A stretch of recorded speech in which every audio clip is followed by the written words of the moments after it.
Chapter 81. Harry had been resting in the school infirmary, surrounded by the three companions who had joined him in the challenge of wisdom and courage. Hermione had already visited them. Feeling a sense of responsibility, Ethan then decided to check on Ron. Hermione led Ethan to find him in the castle courtyard, where Ron's face was notably redder than his hair, a difficult feat. He was encircled by a group of young wizards, animatedly recounting their adventure. We learned that someone harbored sinister intentions towards the Philosopher's Stone, hidden within the castle by the headmaster, who was, coincidentally, absent from the school. Naturally, we couldn't just stand by in such a crisis, Ron boasted, his audience hanging on every word. In truth, we deliberated extensively about the risks involved. The mere thought of the dangers we might face sends shivers down my spine even now. Ethan couldn't help but interject, "You seemed quite eager when you came to see me." The first obstacle was the fearsome three-headed Greek dog, a guardian of the underworld in Muggle mythology, Ron exclaimed. "Didn't I just share that myth with you yesterday?" Ethan remarked, slightly amused. To bypass its watch, we engaged in a fierce battle, discovering its weakness and ultimately overcoming it. The memory is so vivid. I can still recall the scent, Ron continued, his storytelling growing more animated. Ethan shook his head. "It's impressive how you've turned my use of the phantom sound technique into such a thrilling tale." The second challenge was Professor Sprout's vast devil's snare, each vine thicker than my waist, ensnaring us like countless pythons. "I nearly suffocated," Ron claimed. Ethan, taken aback, corrected him. "Are you sure it wasn't just your ankle?" The third was Professor Flitwick's enchanted keys. We had to select the correct one from thousands to unlock the door, dodging and weaving to avoid being skewered by the keys. "We sustained numerous injuries before finally finding the right one," Ron said. Ethan couldn't help but correct him again. "I recall there weren't even 1,000 keys. How did your account inflate their number so dramatically?" He finally understood why he had received so many curious glances that morning. Ron's embellishments had turned their adventure into a legend. Ron's tales escalated, claiming they had outshone Dumbledore, Grindelwald, and even made Voldemort bow in awe. Ethan, embarrassed by the exaggerations, wished he could drag Ron away from his captive audience, but knew his intervention would only add fuel to the fire. At that moment, the Weasley twins emerged, each taking one of Ron's arms. "Ron, you've been at it all morning. Enough now. Do you know where Harry is?" they asked, cutting through the embellishments. Ron, realizing Harry wasn't beside him but Lavender Brown, who was captivated by his stories, suddenly felt anxious. "The last person with Harry was Ethan. Yes, go to the West Tower to ask Ethan," Ron said hastily, spotting Ethan and Hermione at the courtyard entrance. As they approached, Ron's loud inquiry about Harry's whereabouts drew the crowd's attention, eager for more tales. Ethan, faced with the expectant gazes, succinctly shared the events that followed, leaving the crowd hanging on his every word. He heard that Harry had already been taken to the infirmary and immediately lost the patience to stay any longer. He rushed to the school doctor's office, pulling Hermione along with him. Upon seeing Harry lying pale and lifeless on the hospital bed, Ron was visibly worried and bombarded Madame Pomfrey with questions about Harry's condition. "Is Harry okay? When will Harry wake up?" he asked anxiously. "Enough. This is the 30th time you've asked me the same question," Madame Pomfrey exclaimed, clearly exasperated. Consequently, she insisted they leave the infirmary, but Ethan and Hermione were at least relieved to see with their own eyes that Harry was fine. In the following days, the Quidditch match reached its final round, pitting Ravenclaw against Gryffindor. With Ethan and Cyrilla leading Ravenclaw, they were already considered favorites, especially since Harry had been sent to the school doctor's office. Gryffindor's situation worsened, and they were ultimately defeated by Ravenclaw, who continued their streak of significant victories from the previous games.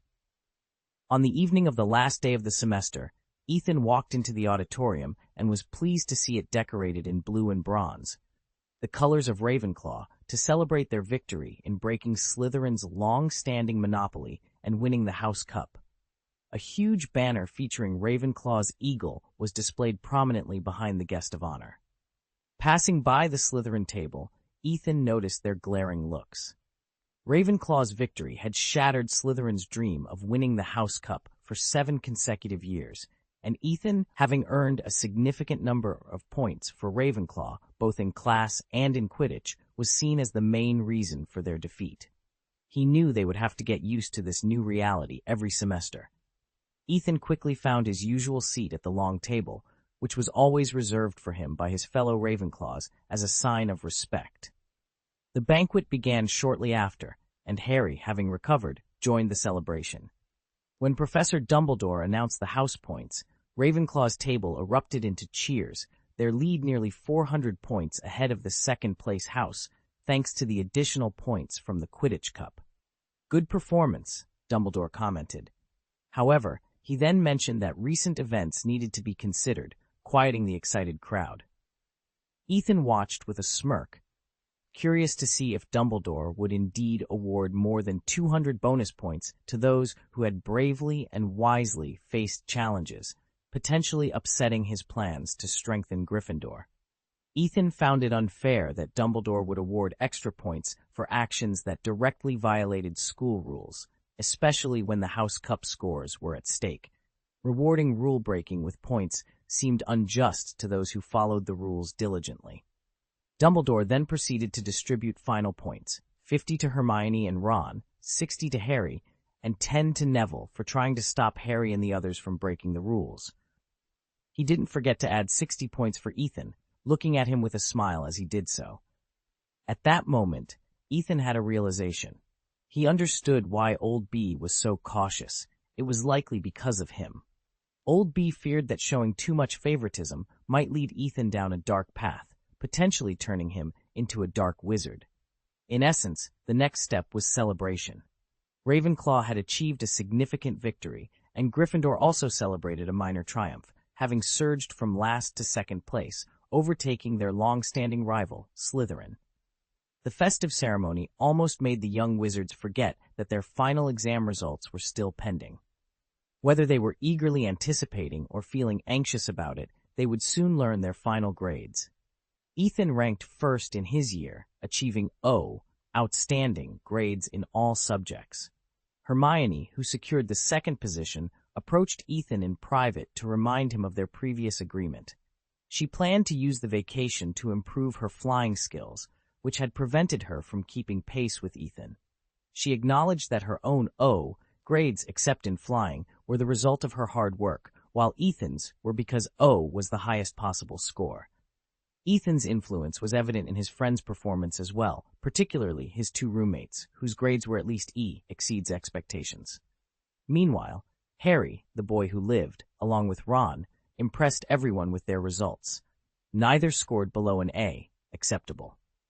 After the year-end banquet, Harry, Ron, and Hermione were hailed as heroes once again due to extra points, significantly improving their standing to almost what it was at the beginning of the school year. Then came the departure, a bittersweet moment for everyone. Before leaving school, Ethan received a notice prohibiting the use of magic outside school premises. He recognized it as a magical contract. Upon signing, the contract was sealed, and a peculiar magical fluctuation enveloped his wand, likely a zongxi. However, this restriction had little effect on Ethan.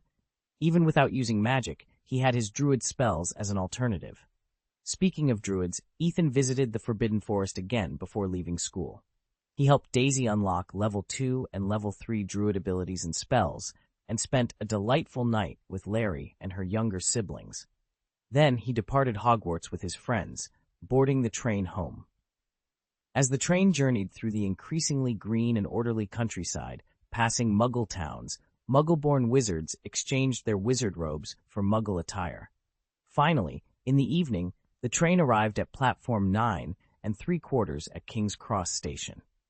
Observing the bustling scene, Ethan knew this semester had truly come to an end. Update for additional update. Launching new books is always a challenge. I kindly request a wave of support through custom orders, monthly reviews, and rewards. If you have tickets, please consider supporting me, the author. Your support is incredibly important to me. Chapter 82. Devon, Ottery St. Catchpole Village. Ottery St. Catchpole Village, nestled in Devon, is a medium-sized village characterized by its remote location, far from the hustle and bustle of human habitation.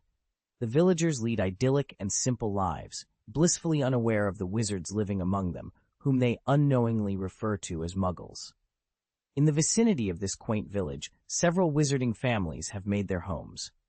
The Weasleys in the burrow to the south, the Lovegoods in a windmill-shaped house not far from the burrow, and an old wizard named Fleming in a small wooden house in the mountains, among others like the Fawcett and Diggory families. In a village of just a few hundred, the presence of nearly 40 wizards is notably high, yet they remain a minority amidst the overwhelming Muggle population. These wizarding families share a bond akin to brotherhood, with at least a familiarity among them. However, a change occurred in July when the villagers discovered that Fleming had moved away, reportedly to live with relatives in the United States. His departure was accompanied by the disappearance of his small wooden house, complete with geraniums on the windowsill. Rumors circulated that a large sum of money had been exchanged for the wooden house and the surrounding land. Arthur Weasley, an employee at the Ministry of Magic, revealed that the new property owner was a female auror with distinctive pink hair. The new wizard did not favor the original wooden house, and soon a high stone tower replaced it. A few days later, an enormous oak tree, dwarfing the largest known as His Majesty Oak in Dian, sprouted next to the tower. Its diameter spanned 4 to 5 meters, and it stood nearly as tall as the tower itself, creating a magnificent sight. The area around the tower transformed into a dense forest, with a multitude of trees and thorns concealing the structure. The owner ingeniously diverted streams from the mountains to encircle the house with a small river and grew 2 thick willow trees at an angle parallel to the river's surface. These trees intertwined in the middle of the river, forming a unique wooden bridge with handrails, serving as the sole access point to the tower. The natural barriers of woods and rivers acted as fortifications against potential intruders. The village's wizarding community was abuzz with curiosity about the individual capable of such feats. Constructing towers could be managed by a skilled wizarding construction team, but the creation of giant trees, forests, rivers, and a willow bridge were beyond the capabilities of ordinary wizards. Even Dumbledore might find such tasks challenging. Yet, the owner achieved all this in just half a month, a feat that astounded everyone. If not for the unwelcoming aura of the defenses surrounding the house, many would have been eager to visit. Today, the mysterious house finally received a visitor. A huge bus, the night bus, stopped at the village's entrance. Its 3 stories towered imposingly, with golden letters on the windshield announcing its name. The sight of a city bus navigating the challenging mountain roads to reach the secluded village of St. Catchpole was nothing short of extraordinary. Yet to the villagers, it seemed just another day in their unique corner of the world. Ignoring all the irrationality, the bus seemed invisible to them, clearly a result of magic. Soon, the car door opened, and 3 teenagers, 1 boy and 2 girls, stepped out. After they left, the bus closed its door and sped away at an unusual pace. Among the trio, one of the girls clung to a tree, retching, while the boy gently patted her back. "Ugh, I will never take the wizard's bus again," Hermione complained loudly. As a Muggle-born, she had ridden in more cars than most wizards, but none had ever made her as nauseous as the night bus. "Your physical fitness is really poor," Sorella remarked, shaking her head. "Not even as good as the 2 of us from Ravenclaw. This really doesn't suit your Gryffindor status." You? Hermione felt, wronged. In terms of physical fitness, how could she compare with 2 Quidditch masters? No wonder you suggested taking the night bus, claiming you had never tried it before. You did this on purpose. The 2 began to argue. Ethan, caught in the middle, felt a headache coming on. Although they acted like good friends in public, especially after the incident in the auditorium half a month ago, they bickered the moment they were alone. Their argument seemed endless, prompting Ethan to clap his hands to draw their attention. "All right, my house is just a little further. Can we please have a better attitude?" he said loudly.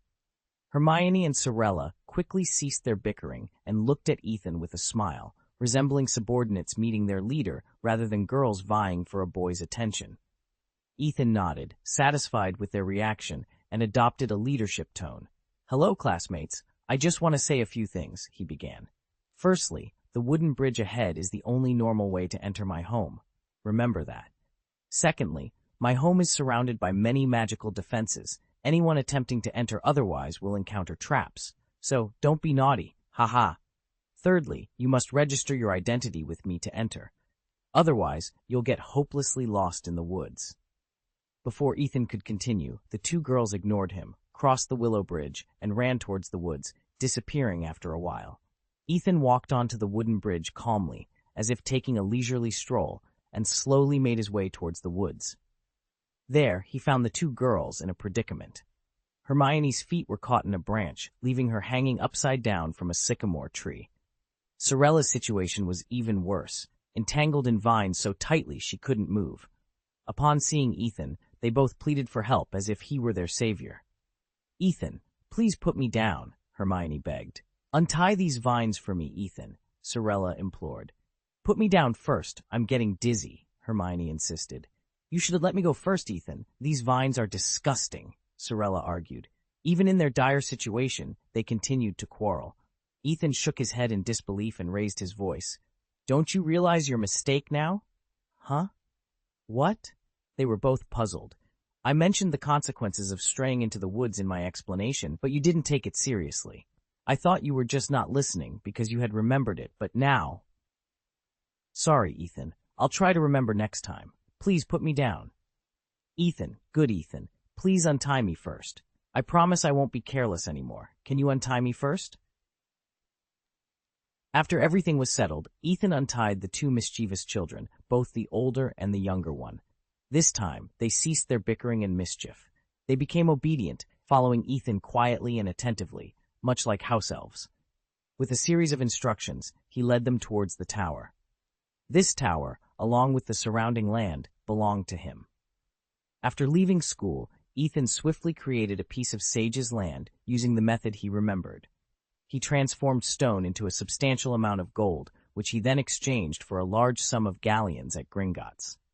With Tonk's assistance, he purchased the land from the elderly wizard Fleming.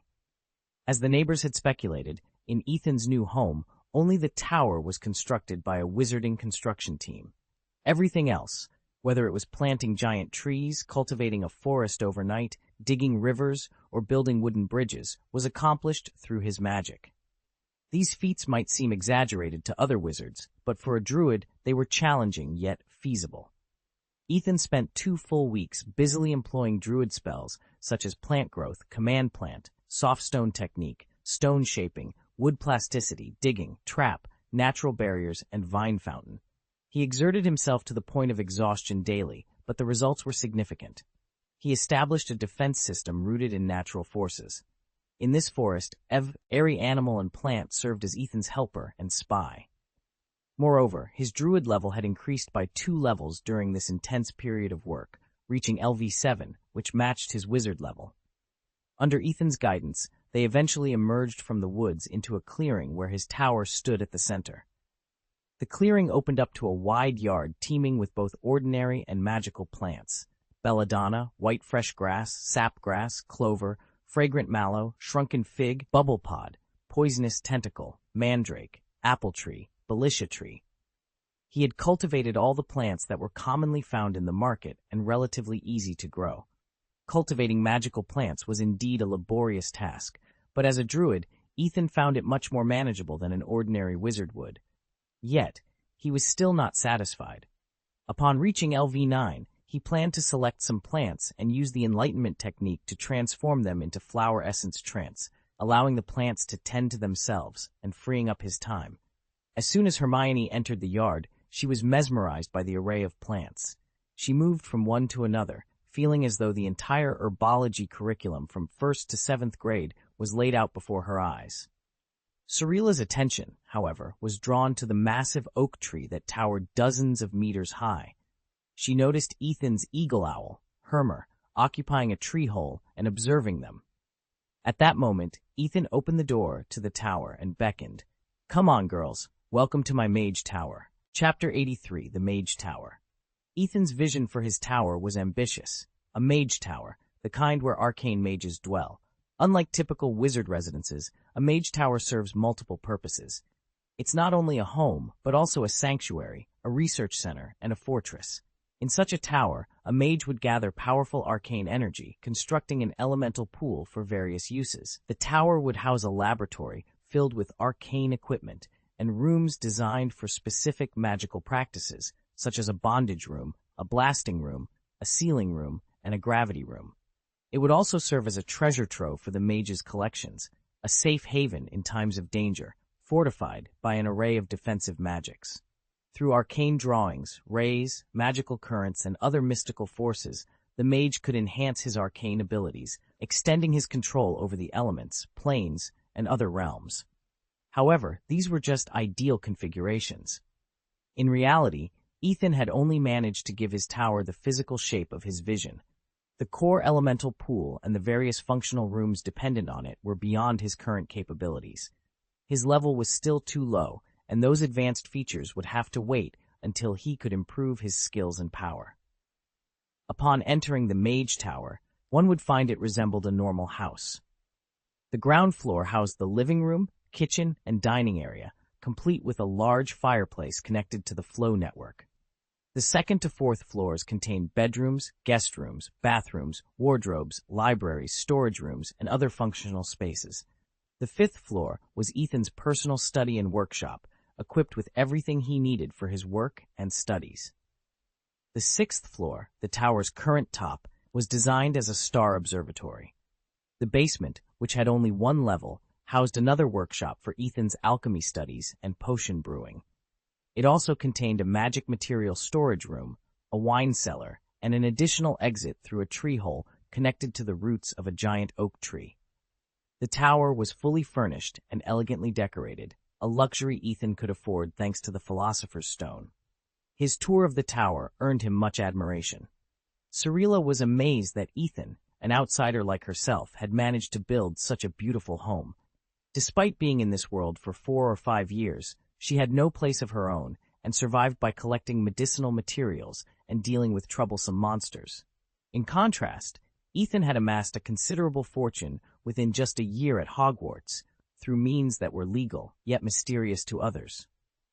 Cirilla realized she had underestimated Ethan's capabilities, especially upon learning that he achieved all this with the help of the Philosopher's Stone.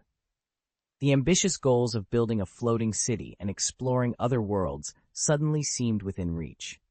However, it was Hermione, a visitor from another world, who truly understood the significance of the tower. Coming from a decent middle-class family of dentists, she knew the difficulty of owning such a property. The tower was several times larger than her family home and more luxuriously decorated.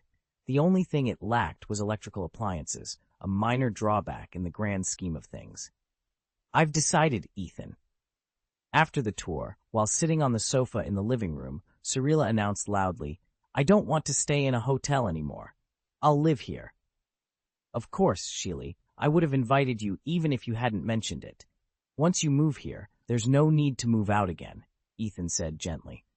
As both visitors from another world, Cirilla is the person Ethan trusts most in this world and is also his closest ally. In this case, providing her with accommodation is not a big deal. He has plenty of rooms and not many people here. Upon hearing the news, Hermione immediately became nervous. She didn't know the specifics of Cirilla's situation, but she knew that Cirilla came here to learn about broomsticks and use magic during the summer vacation, having received permission from her parents. Hermione has her own home, and it is impossible for her to move directly to Ethan's house like Cirilla. But does this mean I fall one step behind Cirilla? Miss Granger thought, suddenly feeling aggrieved. It seemed that she was experiencing a pang of jealousy. Ethan immediately noticed her discomfort. "And you, Hermione? Although you can't live here permanently, there will always be a room reserved for you in the tower." "Thank you, Ethan." This promise was like the warm sun in winter, instantly warming Hermione's heart and deeply moving her. Ethan also breathed a sigh of relief. Maintaining a balance among his friends required tact. Since it was the first day the two had come to the tower, Ethan did not arrange any activities. After dinner, the three of them spent the evening reading, chatting, playing wizard chess by the fireplace, and then went to bed early. While lying in bed, Ethan found himself missing Muggle electronic products. Life as a wizard was wonderful, but the entertainment options were limited. If he had a TV or a game console at home, it wouldn't be as dull.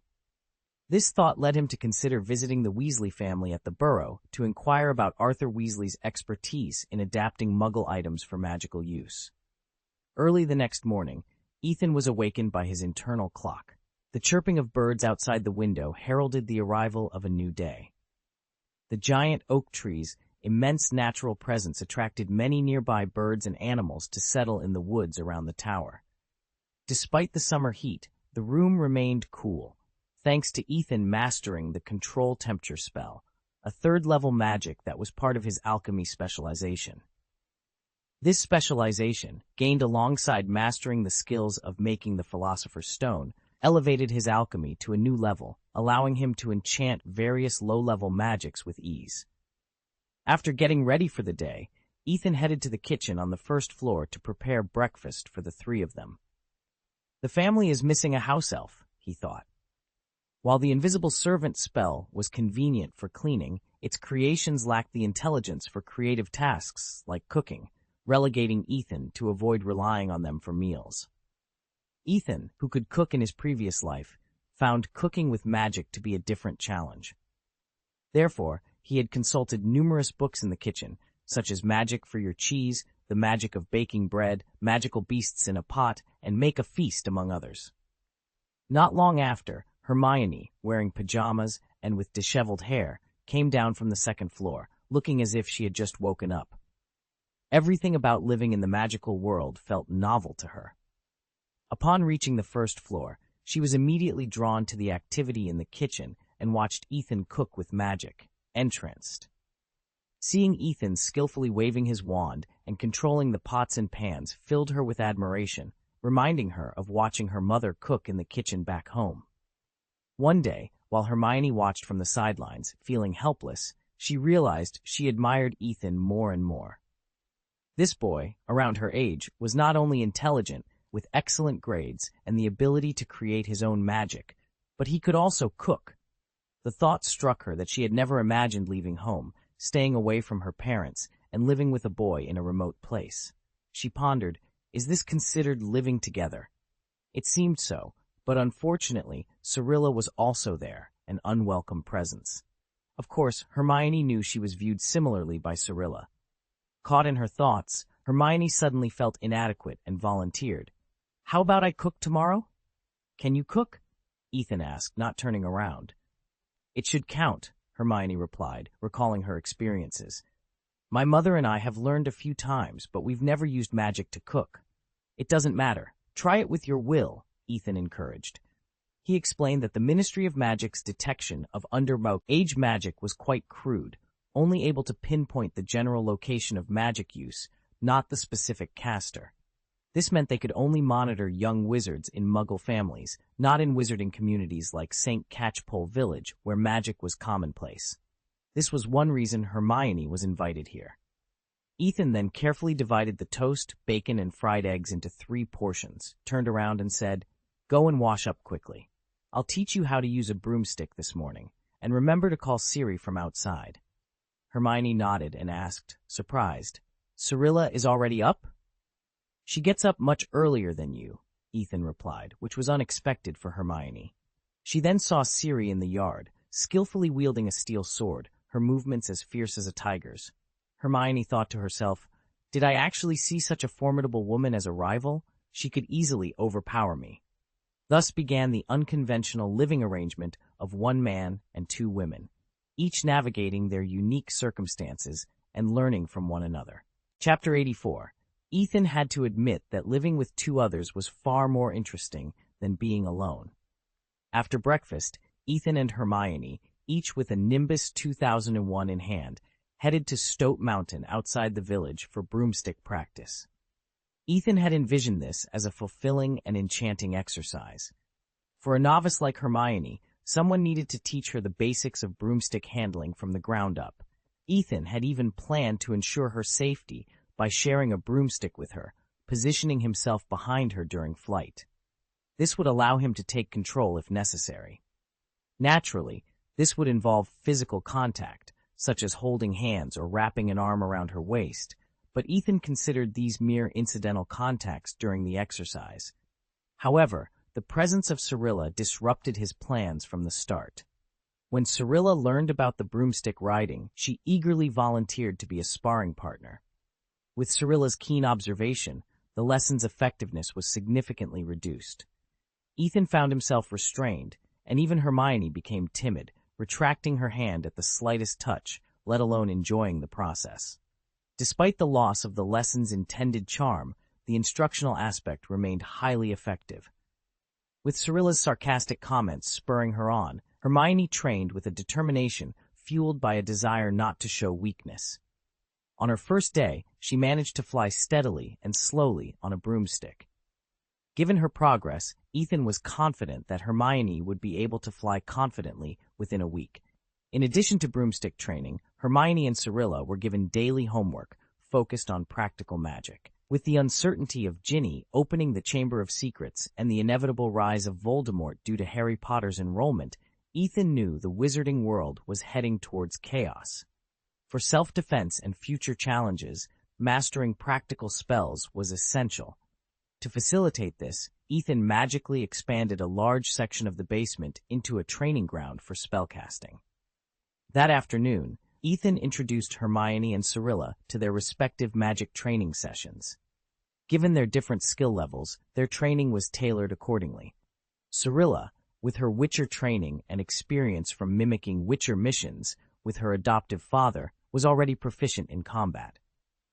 Ethan taught her two powerful spells for self-practice: Dragon's Breath, a cone of flame that can be cast instantly but has a cooldown period, and Elemental Scream, a counterattack spell that envelops the attacker in elemental forces. Cyrilla, satisfied with these spells, practiced on her own.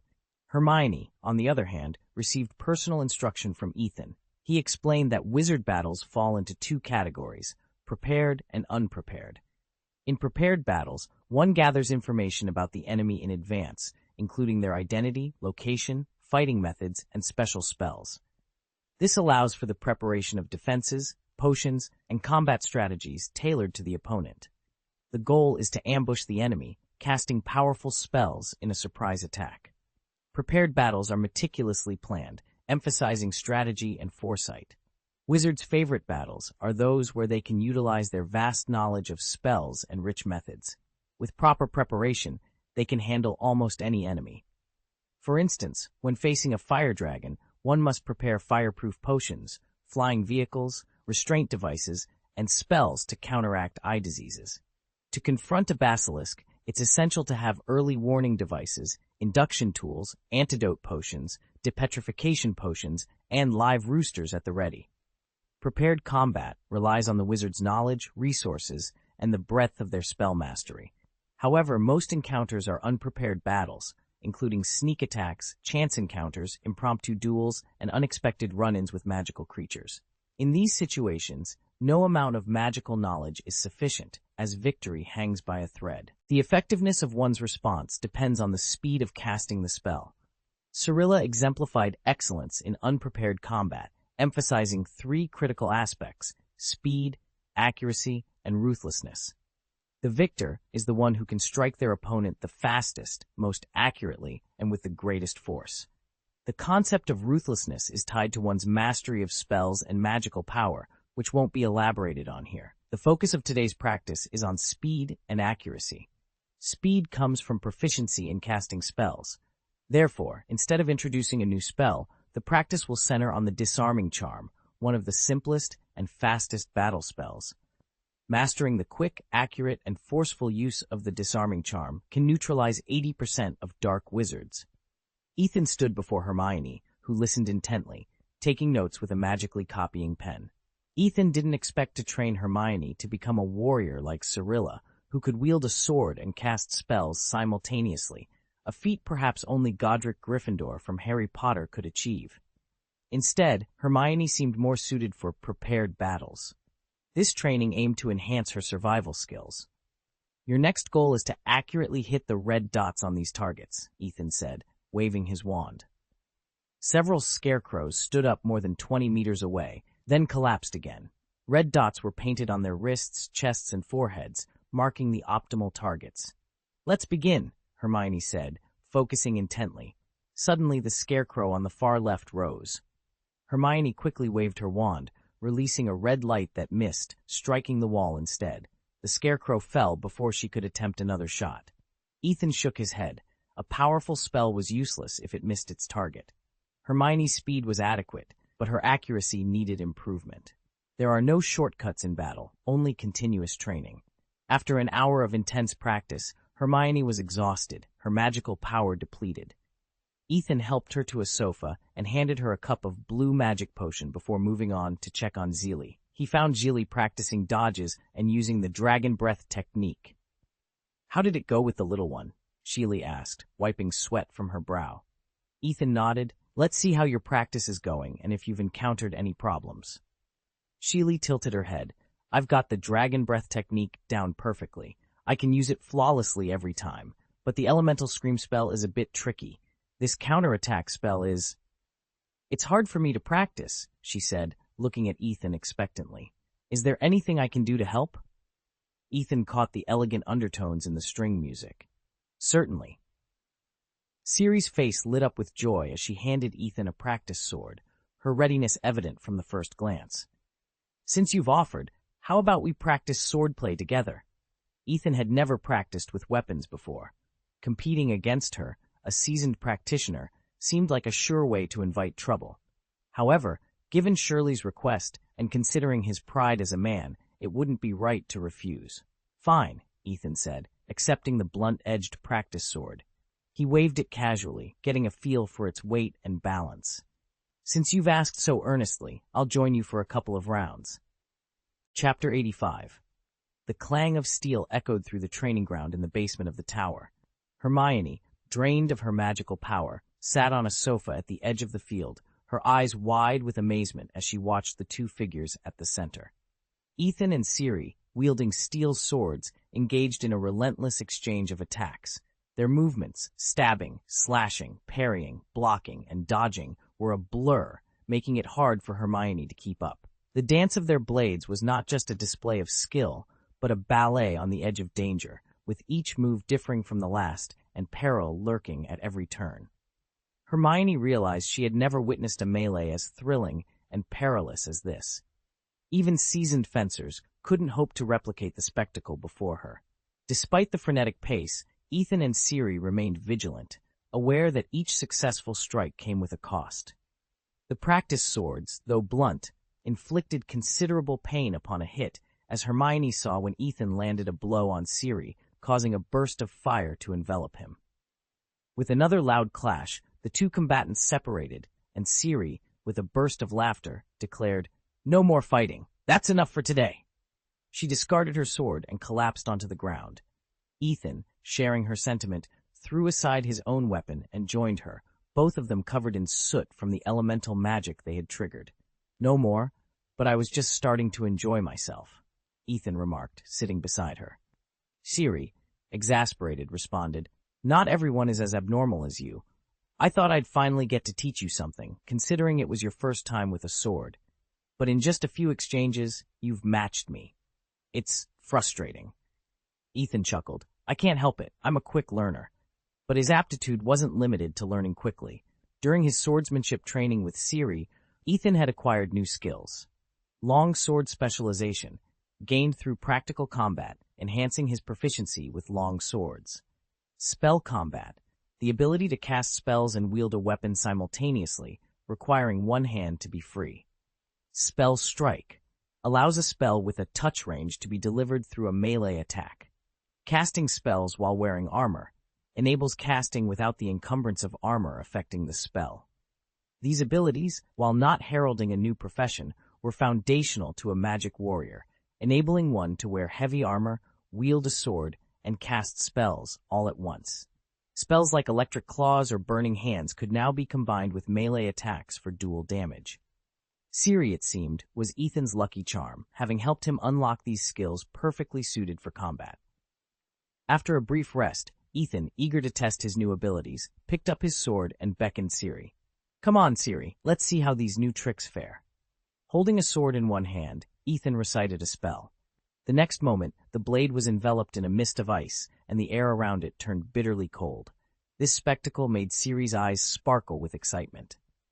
Then, Ethan swung the sword at a training dummy with force. Click! Since it was a bladeless sword, it left no marks on the dummy. However, as the blade passed, the ice magic attached to it exploded, encasing the dummy in ice. The light in Siri's eyes grew brighter. Was that ice arrow? She asked, her innate magical sensitivity allowing her to recognize the spell. How did you manage to attach ice arrow to the weapon?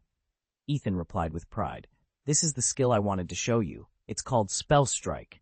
Do you want to learn? I'll teach you. Absolutely. Siri was eager to learn and impressed by Ethan's innovation. After a brief explanation, she understood that Spell Strike, combined with spell combat and spell casting with armor, was the ultimate fighting technique for those who preferred melee combat while also being adept at spellcasting. It seamlessly integrated her dual abilities, amplifying their effects exponentially. This technique was not only suitable for her, but also ideal for demon hunting. She knew her adoptive father, the White Wolf Geralt, would be envious of such a skill. Thus, she set herself an urgent learning goal. The trio's daily life became more structured. Every morning, Ethan and Siri would join Hermione for flying lessons. In the afternoon, they focused on combat training, Hermione on basic combat skills, and Siri on magic warrior techniques. In the evenings, they pursued their individual interests. Hermione delved into spells that fascinated her, while Siri developed an interest in Gwent, a card game from her homeland, and persuaded Ethan to craft a set of Gwent cards for her. Ethan, meanwhile, spent several nights in the underground alchemy workshop. Occasionally, he visited Diagon Alley through the fireplace to acquire rare materials and magical metals. On the evening of the 7th day, Ethan emerged from the alchemy workshop, carrying a long sword adorned with various gems and shining silver. This is the Arcane Sword 1.0 I've designed, he announced, placing the sword on the table for the girls to see. What a beautiful sword, they exclaimed, their eyes lighting up at the sight of the elegant blade and the sparkling gems. This appreciation was something they shared with dragons. Ethan, pleased with their admiration, continued, "But this sword isn't just beautiful. Its functionality is even more remarkable. First, it has excellent magic conductivity, allowing easy attachment of spells to the blade. Secondly, I've incorporated a structure similar to that of a wand inside the hilt. This means the arcane sword can not only cut through enemies, but also serve as a wand, enabling the caster to perform spells without needing an additional staff. With this sword, one can meet all the requirements of both warrior and wizard." Siri immediately looked longing, seeing it as a weapon made just for her. Hermione, though not in need of such a weapon, also expressed admiration. Ethan, however, was not fully satisfied. Due to time constraints, this is only the 1.0 version. There are more features I haven't added yet. 1.0? Hermione caught on quickly. Does that mean there will be a 2.0 and 3.0 in the future?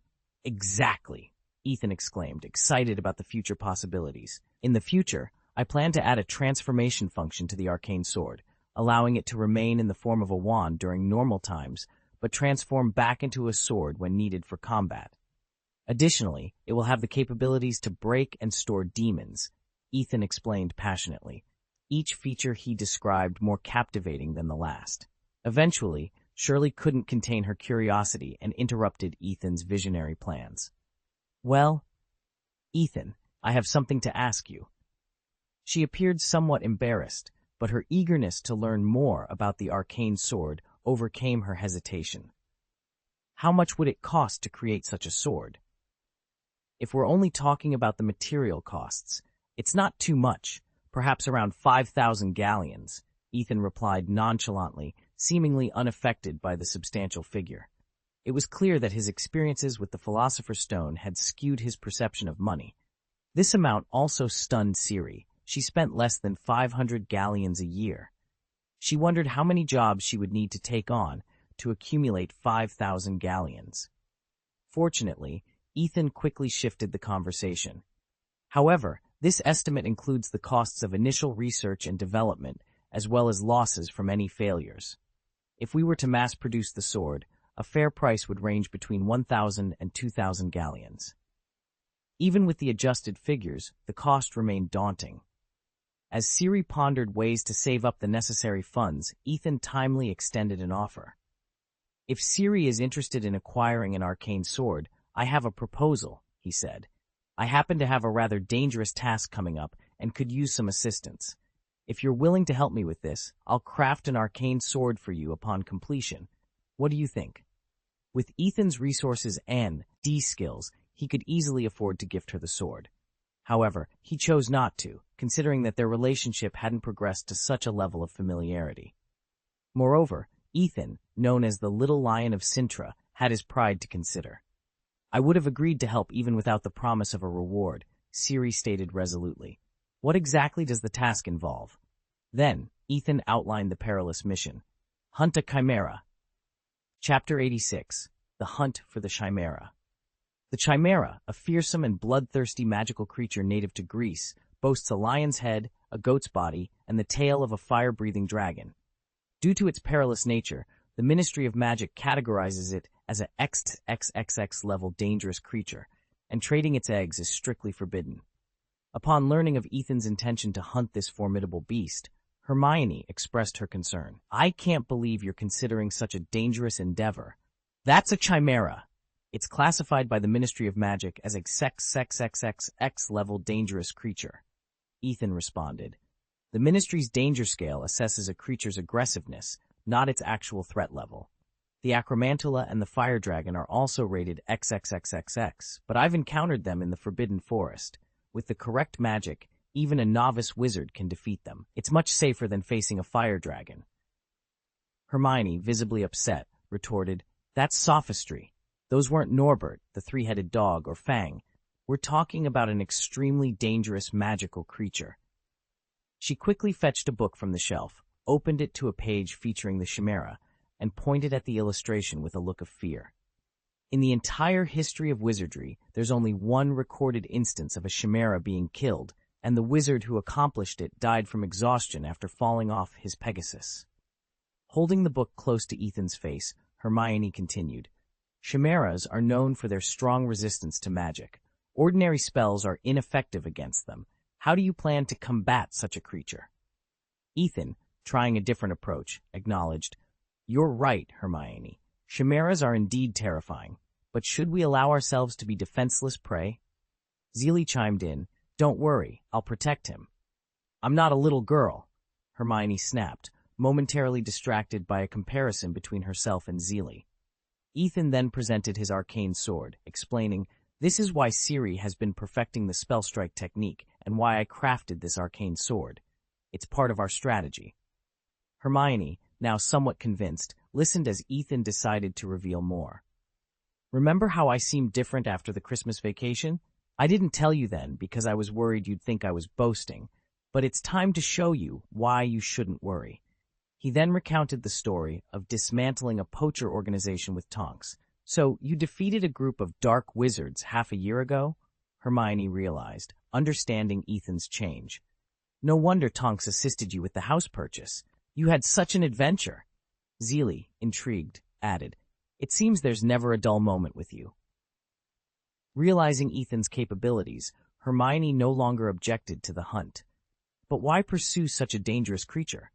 Ethan hesitated before sharing, "I need materials from the Chimera to brew a potion related to animagus transformation." Animagus. Hermione's interest was piqued, her fatigue forgotten. She had always been fascinated by advanced magic. "Are you planning to become an animagus? I've heard it's a complex and difficult process. It requires one to hold a mandrake leaf in their mouth for an entire month, and the ceremony must be completed during stormy weather." Professor McGonagall mentioned that it's very dangerous. People might become stuck in their animal form and be unable to return to their human state. She advised us against attempting it on our own. Hermione expressed her concerns. Professor McGonagall is indeed correct. It's a tedious and perilous ritual, which is why I'm working on simplifying the process, Ethan replied, his voice laced with a hint of temptation. "A certain material from the Chimera is precisely what I need for my experiment. If I succeed, You won't have to endure such hardships if you decide to learn animagus transformation in the future. Really? Hermione, now convinced by Ethan's explanation, relented. If that's the case, then I won't stop you. After persuading Hermione, Ethan's plan to hunt was set into motion. The following morning, after breakfast, Ethan sat in the living room, engaging in a ritual. The incense burner before him was made entirely of bronze, adorned with intricate carvings of dragons and phoenixes, showcasing its exquisite craftsmanship. The items surrounding him were not mere ivory crafts, but 4 complete tooth carvings. As his financial situation improved, Ethan always opted for the most expensive ritual equipment, understanding that the only downside to costly items was their price. Ethan sat cross-legged in front of the ceremonial table and began the Understanding the Legend ritual. Master the legend, locate the Chimera beast for me. The closer, the better. As the smoke filled the room, Ethan's target was soon revealed. Cornwall, the village of Dingworth, the seaside, the cave. Are they really so close to us? He wondered aloud. Noticing signs of human presence in the cave, Ethan deduced that the Chimera, a creature of Greek origin, unlikely crossed the English Channel to reach Britain on its own. Considering the cave's potential as a hiding spot and the human traces within, Ethan speculated that poachers or smugglers might have brought the Chimera here. Despite the creature's danger and the difficulty in killing it, its eggs were highly valued on the black market. Regardless of the truth, nothing will deter my resolve to hunt. Sember, Ethan declared with determination. Now that we've found our target, Siri, let's set off. Okay. Update 5.4. Additional updates T29. A special thanks to Zuihongchen Zhangyue Boss for the support. Launching a new book is challenging. Please consider placing a custom order and voting with monthly tickets to support and reward the author. Your votes are incredibly important to me. Chapter 87. Preparations and Resolve. Before setting off to hunt the Chimera, Ethan made sure to prepare thoroughly, despite his confident front in front of Hermione. His preparations included not only the standard potions, such as the uplifting potion for wound healing and the magic potion for restoring magical power, but also 2 bottles of the elixir of life. This rare medicine, derived from the Philosopher's Stone, could not only extend life but also heal the living dead and mend flesh and bones. In case of an emergency, it would serve as a safeguard for both him and his companion. Ethan and Siri, each carrying a long sword and their broomsticks packed away, approached the fireplace. Siri had already traveled to Cornwall via the Flu network. Turning to Hermione, Ethan said, "Then let's go, Hermione." "Remember to be careful and don't get hurt," Hermione responded, waving her hands with a look of concern. "Don't worry, Hermione. I won't leave you alone in an empty room," Ethan reassured her before he too stepped into the fireplace and vanished after using the flu powder.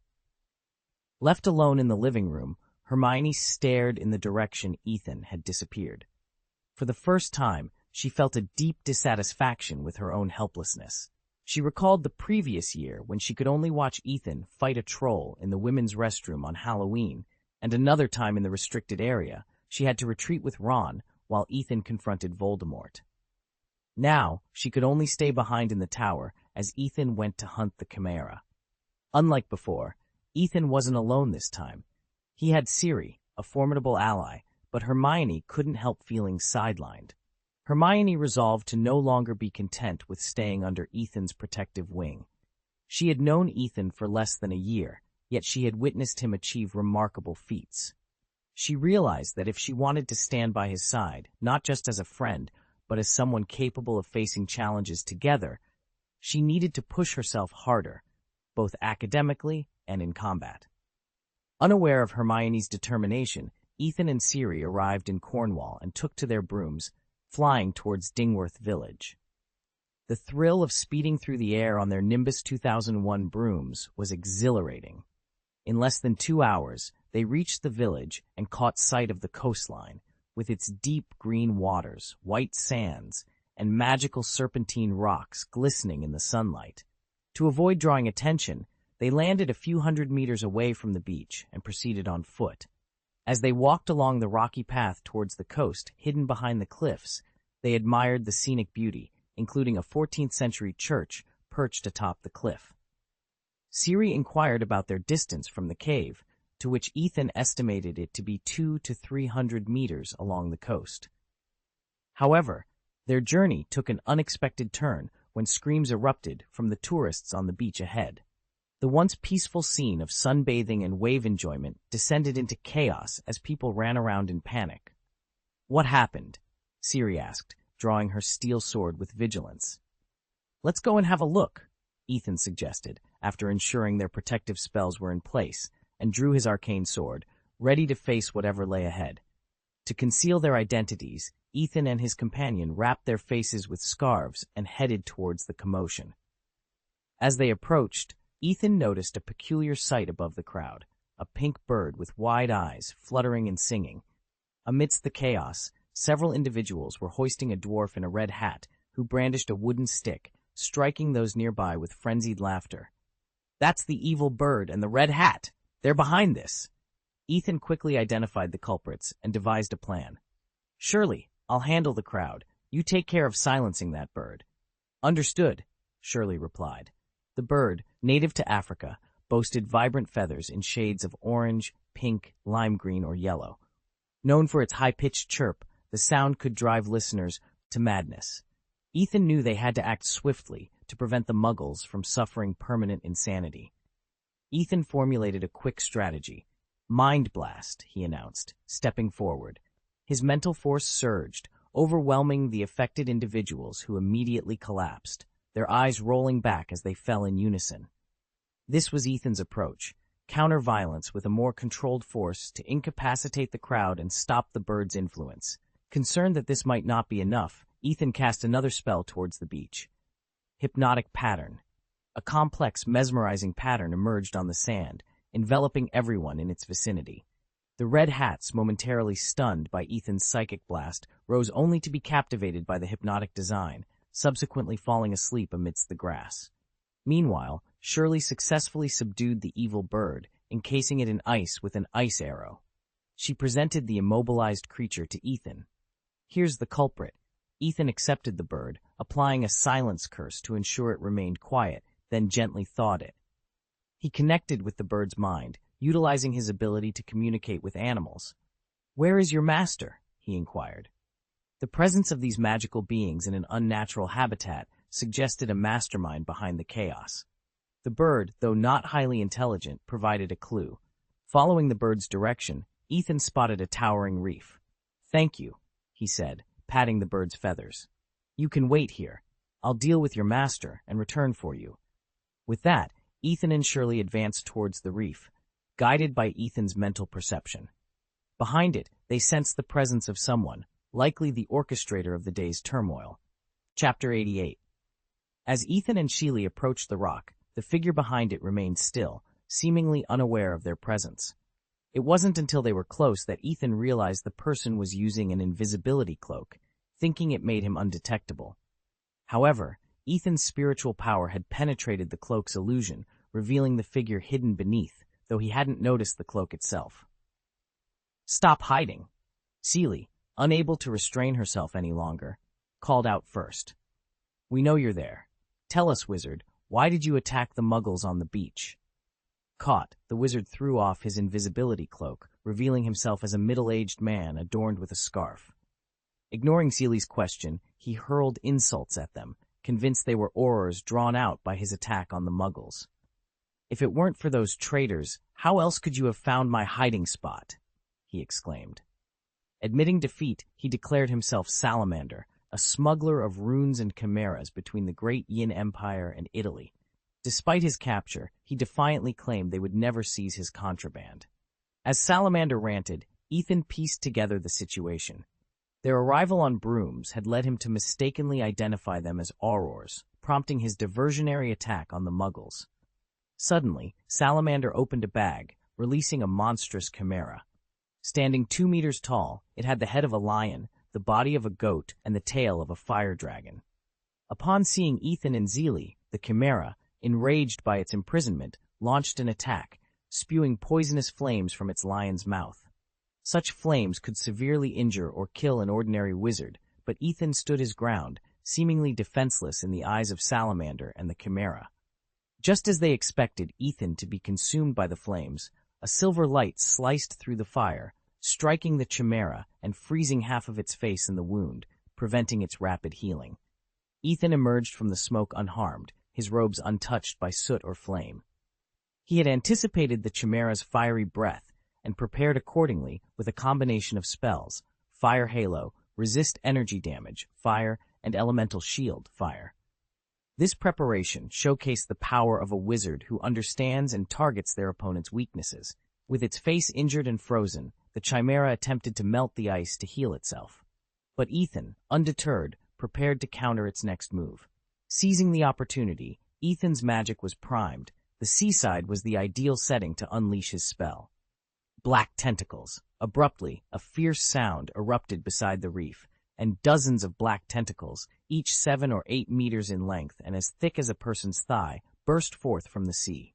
They resembled the limbs of a monstrous sea creature, swiftly entwining the chimera and binding it tightly. One tentacle, in particular, coiled around its throat, effectively stifling its breath. The chimera's attempt to melt the ice proved futile. It struggled vehemently to escape the tentacle's grasp, but the strength of these black appendages matched its own, with a formidable strength rating of 19. For context, creatures like the Black Dragon of Crete boasted strength values only in the early 20s.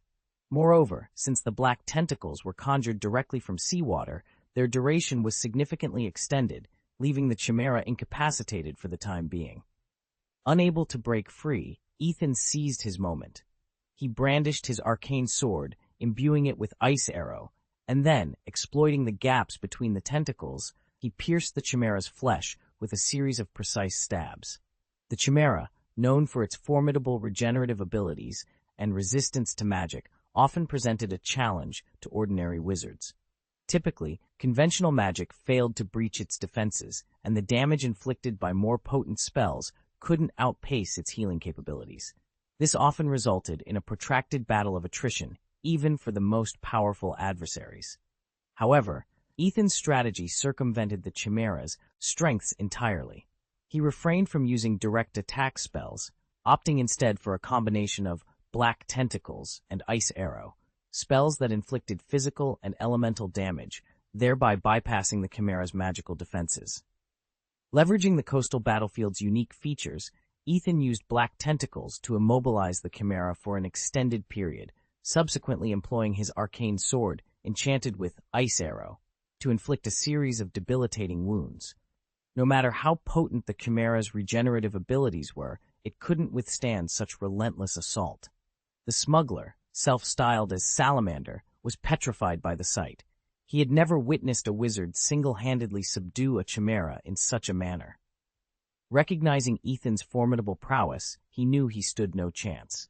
Realizing that if Ethan succeeded in slaying the chimera, his own life would be forfeit, he raised his wand, intending to launch a sneak attack on Ethan to aid the chimera. But at that moment, Ciri intervened. "I've been waiting for you for a long time," she declared, stepping forward and unleashing dragon breath with a wave of her left hand.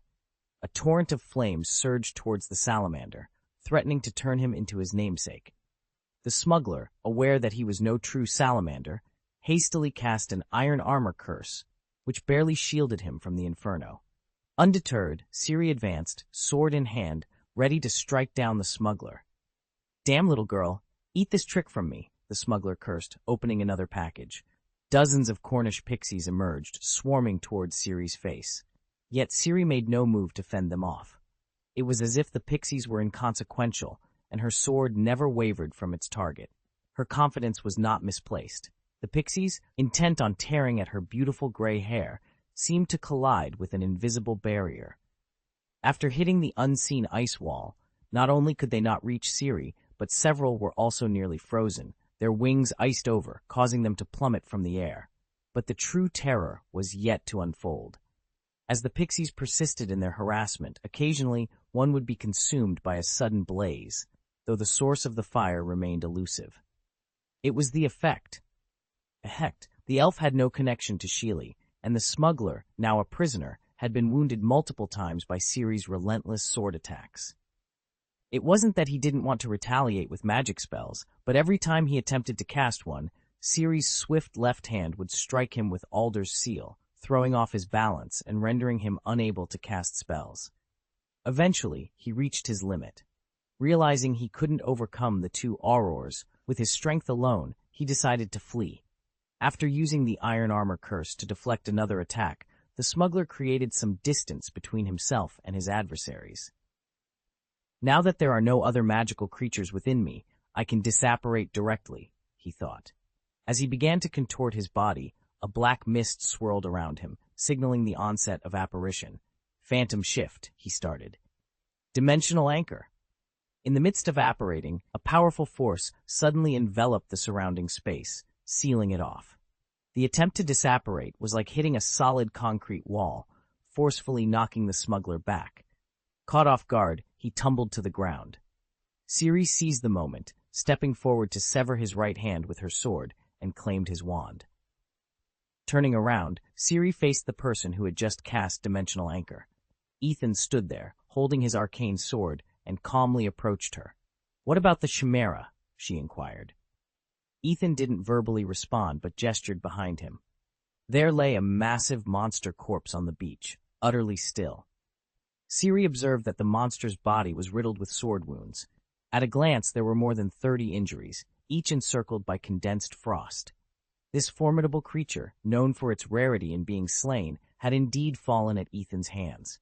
Chapter 89. Seeing that Ciri had subdued the smuggler, Ethan took out a rope and cast an activation spell on it. The rope, now animated, slithered towards the smuggler like a serpent before binding him tightly. "What should we do with him next?" Ciri inquired. "Find a way to notify the aurors," Ethan replied, having no other recourse. He then extracted a stack of letter pads, tore off a piece, penned a message, and set it aflame. This method of emergency contact with Tonks was given to him for situations precisely like this. Upon receiving the message, she would undoubtedly hurry to the scene to apprehend the smuggler, especially one trafficking something as perilous as a chimera. Naturally, it would be ideal for her to claim the credit.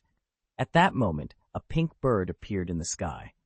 It was the same bird from earlier, now circling above Ethan, its beak opening and closing as if attempting to convey a message, but silenced by a spell, it produced no sound. Ethan couldn't help but chuckle at the bird's frantic demeanor. However, recognizing its urgency, he quickly established a mental link with the creature. Through this connection, the bird relayed that after Ethan's departure, several mysterious individuals had materialized, seemingly out of nowhere. Appear out of thin air? Could it be apparition? Are these individuals smugglers' accomplices or aurors? Ethan pondered.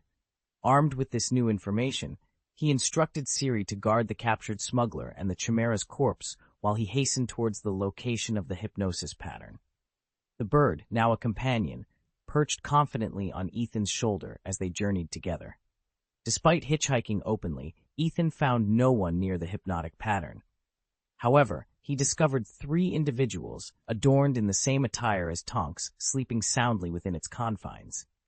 "They're aurors," Ethan realized, both surprised and slightly bemused. "I haven't even informed Tonks yet. Who summoned these aurors here?" As he pondered this, 7 more aurors apparated before him. They immediately noticed their colleagues on the ground and Ethan, who was observing them. However, they did not perceive Ethan as a threat. With his mask now lowered, revealing the face of an underage wizard, they dismissed him as a suspect. "Kid, don't just stand there. Come here quickly," one auror called out to him. "Get behind us. I suspect there are black witches." Zzz. Before they could finish, they too succumbed to the hypnotic pattern, collapsing into slumber alongside their colleagues. Following this, Ethan heard a male voice in the distance calling to him. He followed the sound and found a middle-aged wizard standing beneath a cliff, waving energetically. Beside him stood a young witch, presumably his daughter. The wizard's appearance was eccentric, slightly cross-eyed, with marshmallow-like white hair cascading over his shoulders, and a hat with tassels that dangled in front of his nose. He wore a dazzling egg-yellow robe and a gold chain with a peculiar symbol that Ethan recognized as the Deathly Hallows. The young witch beside him, adorned with carrot-shaped earrings and a necklace made from a butterbeer bottle cork, had a cute but unassuming presence, overshadowed by her father's bizarre aura. "Hey kid, you just saw Agubashchit there, right?" The middle-aged wizard immediately inquired upon Ethan's approach, posing a question that left him bewildered. "What is Agubashchit?" Ethan asked, puzzled by the mention of a creature purported to devour souls, a monster the wizard believed Cornelius Fudge had raised. The little girl explained to her father in an ethereal tone, "The one on the beach must be wild. The monster was more terrifying than I imagined. It swallowed the souls of an entire team of aurors. Did you see what it looked like?" The wizard asked with great interest. "Sorry, I didn't see anything," Ethan replied, rubbing his temple. "Those aurors aren't dead." Surprisingly, this revelation excited the wizard even more. Yes, Agubashchit only consumes the souls of its victims. Their bodies remain alive. Don't worry, kid. I've already reported the situation to the Ministry of Magic. 10 aurors were taken down. They will send further support. No, you're still going to send more? Ethan was at a loss for words. He wondered if he should be impressed by how effective his hypnosis pattern was, having caught an entire team of aurors off guard. However, his top priority was to quickly cancel the spell to prevent the situation from escalating. As he was about to do so, he felt waves of spatial fluctuations around him. Approximately 30 or 40 people appeared nearby through apparition, all dressed in auror uniforms. It seemed like half the office had arrived. Given that 10 aurors were sacrificed, it was no surprise. The great Yin wizarding world had a population of only tens of thousands, with just over 100 aurors. Losing nearly 1/10 of them was a significant blow. The leader of the aurors, a square-faced man with a frown, approached the middle-aged wizard known as Xenophilius. "Time is urgent, Xenophilius. Tell me where the sacrificed teams are." Despite the situation, Xenophilius began promoting his Agubashchit theory. Ethan spotted Tonks among the aurors and immediately approached her to explain the situation. "I knew it was you, Ethan," Tonks said, patting his shoulder with a smile. "Who else but you could cause such a thing?" She quickly informed her superiors of the misunderstanding. Soon, the aurors rescued their colleagues who had been under the spell for too long, and the smugglers were taken into custody by the Ministry of Magic. However, with the large number of aurors present and nothing else to do, they began examining the chimera. "This is actually a real chimera. I've never seen such a creature before," one auror remarked. "Look at its head. It's just like a lion's," another exclaimed. "But it has the body of a sheep. How peculiar," a third auror noted. "It's covered in so many wounds. Whoever killed it must have been ruthless," someone commented. "You're mistaken. Chimeras have strong magic resistance and can heal quickly. This is the only way to kill them," another corrected. "I heard that chimeras have only been killed once in history. Whoever did this must have set a record." The aurors buzzed with excitement, amazed that someone could defeat such a creature. At that moment, Tonks proudly introduced Ethan. "Haha, you're right. My brother, Ethan Green, is the second person in history to successfully kill a chimera, and the first to do so unharmed. He and his classmate, Cirilla Leonlin, killed the chimera beast and captured the smuggler responsible, averting a potential crisis." She introduced Ethan to every colleague, sharing their remarkable achievement. Concealing her pride, Ethan greeted everyone politely, saying, "Sister Tonks has taught me well." Business etiquette was something anyone could master.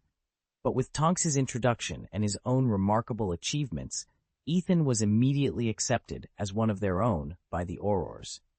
Many of them even encouraged him to join the aurors after graduation, believing his skills were well suited for the profession. The incident where an entire team of aurors had inexplicably fallen asleep on the beach was conveniently overlooked. It was simply too embarrassing to dwell on. Later, Ethan met with 2 individuals who had reported a crime. The middle-aged wizard, Xenophilius Lovegood, was the editor-in-chief of the Quibbler magazine. Accompanying him was his daughter, Luna Lovegood, who was soon to become Ethan's sister-in-law. Upon learning that Ethan lived in the village of Ottery Saint Catchpole, like them, the Lovegoods invited him to visit. Before departing, Tonks sought out Ethan to reassure him. "Don't worry, brother Ethan, your contributions won't go unnoticed." Her words brimmed with excitement. "You've truly done something monumental this time. You killed a chimera. This achievement is far more significant than catching a smuggler. Mark my words, you'll be in the Daily Prophet, so on. I'll ask my boss, Lady Proudmoore, to nominate you for an Order of Merlin. What do you think? Of course, thank you, Sister Tonks. I'll leave it in your hands, Ethan replied, clearly pleased. Successfully hunting a chimera was an accomplishment in itself, but receiving an Order of Merlin would be the icing on the cake. It was a risk worth taking, a venture that paid off not just in prestige, but potentially in financial gain as well. With the rapid pace of his strength improvement, Ethan felt it wouldn't be long before he could achieve his dream of establishing a floating city. Now was the perfect time to make a name for himself. Securing the Order of Merlin could potentially lead to recognition by the Ministry of Magic. Ethan hoped this opportunity might also allow him to meet Miss Jaina. Chapter 90. After concluding their business in Cornwall, Ethan and Ciri returned to the tower, bringing with them the body of the chimera. Alongside them, the malevolent bird that had accompanied Ethan also made its way back to the tower. Ethan decided to name it Circe, drawing inspiration from the banshee Harpias, which was believed to be the source of the evil bird. In the tower's basement, Ethan began the meticulous process of dissecting the chimera. Given the rarity of chimeras being slain by wizards, there was a significant lack of information on studying these perilous magical creatures. Consequently, it was largely unknown which parts of their bodies held value. Ethan had initially hypothesized that the chimera, possessing strong magic resistance, would have skin that served as an exceptional material for magic resistance. However, to his surprise, upon skinning the creature, he found that its skin was akin to the most mundane goat skin. Similarly, the fur on its head bore no distinction from that of an ordinary lion. With the chimera's demise, it had lost all its magical prowess, transforming into a mere amalgamation of its parts. Its head was indistinguishable from a lion's, and its body resembled that of a large goat, sans head and tail. The only part of value appeared to be its tail, which was that of a dragon. But how is this possible? How could these three parts, when combined, possess such formidable power? Ethan pondered as he conducted a thorough dissection of the chimera, examining each organ in detail. Eventually, he stumbled upon a significant discovery. The heart of the chimera was markedly different from that of a goat. It was the only part of the chimera that still harbored immense magical power.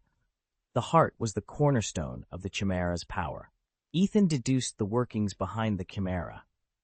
Known as Chimeramon in other realms, it was a creature forged by a dark wizard, with its disparate parts unified by a heart altered through dark magic. This heart generated blood infused with dark magic, circulating throughout the chimera's body. It amalgamated the most malevolent traits of the three creatures, the dragon's greed, the lion's bloodlust, and the goat's vicious tenacity, and funneled them back to the heart to spawn new dark magic. In essence, the chimera's power lay in the symbol and meaning of the creatures that constituted it. With the chimera's death, this cycle of transformation ceased, and its peculiar power vanished. Ethan meticulously documented his findings, planning to compose a paper on his research for publication in a journal dedicated to magical creatures. However, before proceeding with that, he intended to use the magical heart to craft his first permanent attribute elixir. Drawing on the knowledge he had acquired from his inheritance, Ethan could modify the primary ingredients of the elixir of permanent attributes. He aimed to use the chimera's heart as a substitute for the bear paws required in the elixir of permanent bear tenacity, which was known to enhance the durability attribute. Bear paws were traditionally used due to their association with magical creatures renowned for their tough skin, dense flesh, and high durability. Yet, the chimera surpassed these attributes, not only in terms of magic resistance, but also with its unparalleled rapid recovery ability. Furthermore, Ethan planned to utilize the wild ritual he had obtained, which allowed the permanent attribute elixir to grant the user the ability to undergo a wilderness transformation into the creature corresponding to the elixir's main ingredient. Ethan had decided on the chimera for his inaugural transformation. Although he could have opted for the griffin beak to create the permanent eagle's majesty elixir for a griffin transformation, after careful consideration, he chose the path of the eternal bear's toughness elixir. After all, the durability attribute is the foundation of the wild transformation ability. With a plethora of materials gathered from the forbidden forest and the financial backing provided by the Philosopher's Stone, Ethan effortlessly amassed the necessary auxiliary materials. This included a small quantity of chimera heart, which was finely sliced, leading to the successful brewing of the first vial of Eternal Bear's Tenacity elixir in Ethan's basement. The next step was preparing for the wild ritual.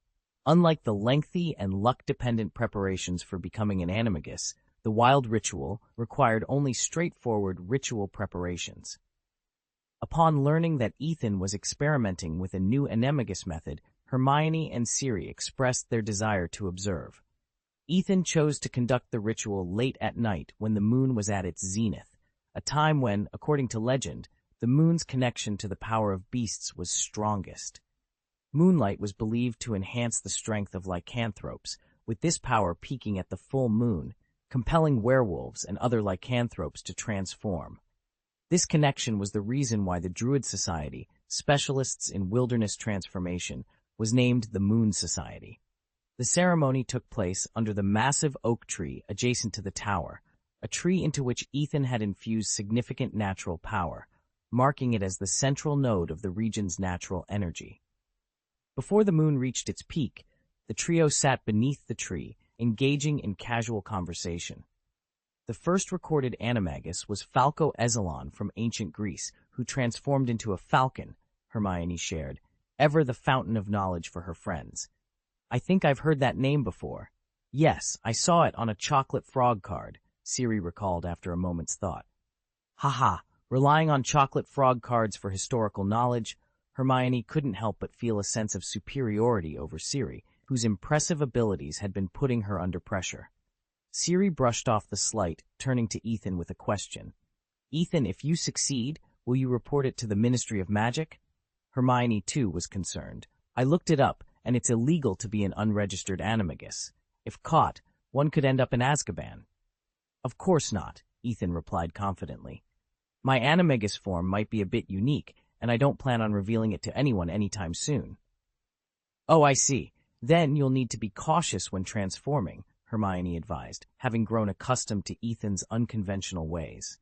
To her, geniuses often operated beyond the comprehension of ordinary people.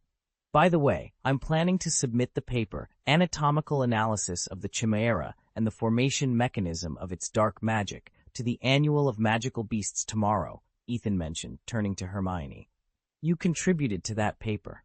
Are you sure you don't want your name included? Forget it, Hermione declined, shaking her head. I only provided some equipment and took a few notes. That hardly warrants a byline. But, Ethan attempted to persuade her. Next time, Hermione interjected firmly, when I've made a substantial contribution to the experiment, I'll insist on being credited. Until then, I have my pride. Siri looked at Hermione with newfound respect after hearing her stance. That's unfortunate, Ethan remarked, a hint of disappointment in his voice. I've already forwarded the paper to Mr. Newt Scamander through Professor Dumbledore.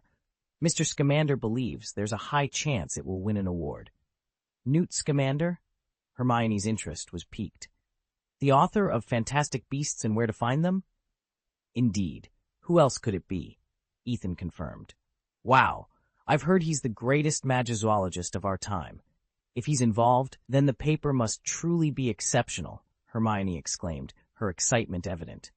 He said that, so it's probably true, Hermione remarked, her voice tinged with envy. Awards from professional journals, that's incredible. Coupled with the Medal of Merlin that Tonks promised, Ethan was on a path to leave Hogwarts with honors that would make him akin to Dumbledore. It was rare for our Hogwarts to produce such a distinguished student in decades. Why did you choose me as your friend in the first place? Hermione suddenly asked. Senior sister Cyrilla is good at sports and possesses great strength, Ethan replied, acknowledging Cyrilla's prowess. Cyrilla thought to herself, I guess you have good judgment. And I'm just an ordinary wizard who's good at studying, maybe a bit clever at most, Hermione added. Ethan gently touched Hermione's fluffy hair, offering comfort. No, you are incredibly talented and the smartest witch I've ever met. Even Siri has to admit this. Upon hearing this, Cyrilla turned her head away, choosing not to argue. You shouldn't compare yourself to me. My situation is unique. But within the entire Hogwarts, you're already better than 99% of the people, Ethan assured her. You have your own talent. What you need is just enough time to develop it. At that moment, the moon reached its zenith in the sky. Guided by the giant oak tree, the moonlight cascaded down like a waterfall of mercury, illuminating the clearing in front of the oak tree. The wilderness ceremony was about to commence. Chapter 91. Ethan ended the chat, stepping into the moonlit night, and retrieved a small crystal vial from his pocket. It was filled with the golden liquid known as Eternal Bear's Tough Elixir. Under the concerned gazes of Hermione and Siri, he uncorked the bottle and consumed the elixir in one swift motion. The liquid was initially cold, but as soon as it entered his mouth, it ignited a burning sensation that rapidly spread from his throat down to his stomach, reminiscent of downing a bottle of vodka in a single gulp. Then the pain radiated throughout his entire body. Amidst the moonlight, the power of nature began to converge within Ethan, soothing the fiery pain. He could sense the natural power filling him, causing his heart to beat wildly, as if a second heart had formed alongside his own. This new heart, crafted entirely from the power of nature, seemed to be the essence of his transformation. The differing rhythms of the two hearts caused Ethan's eardrums to vibrate intensely, and his brain felt overwhelmed with pressure. Eventually, the heartbeats synchronized, and the vision of his transformation solidified in his mind.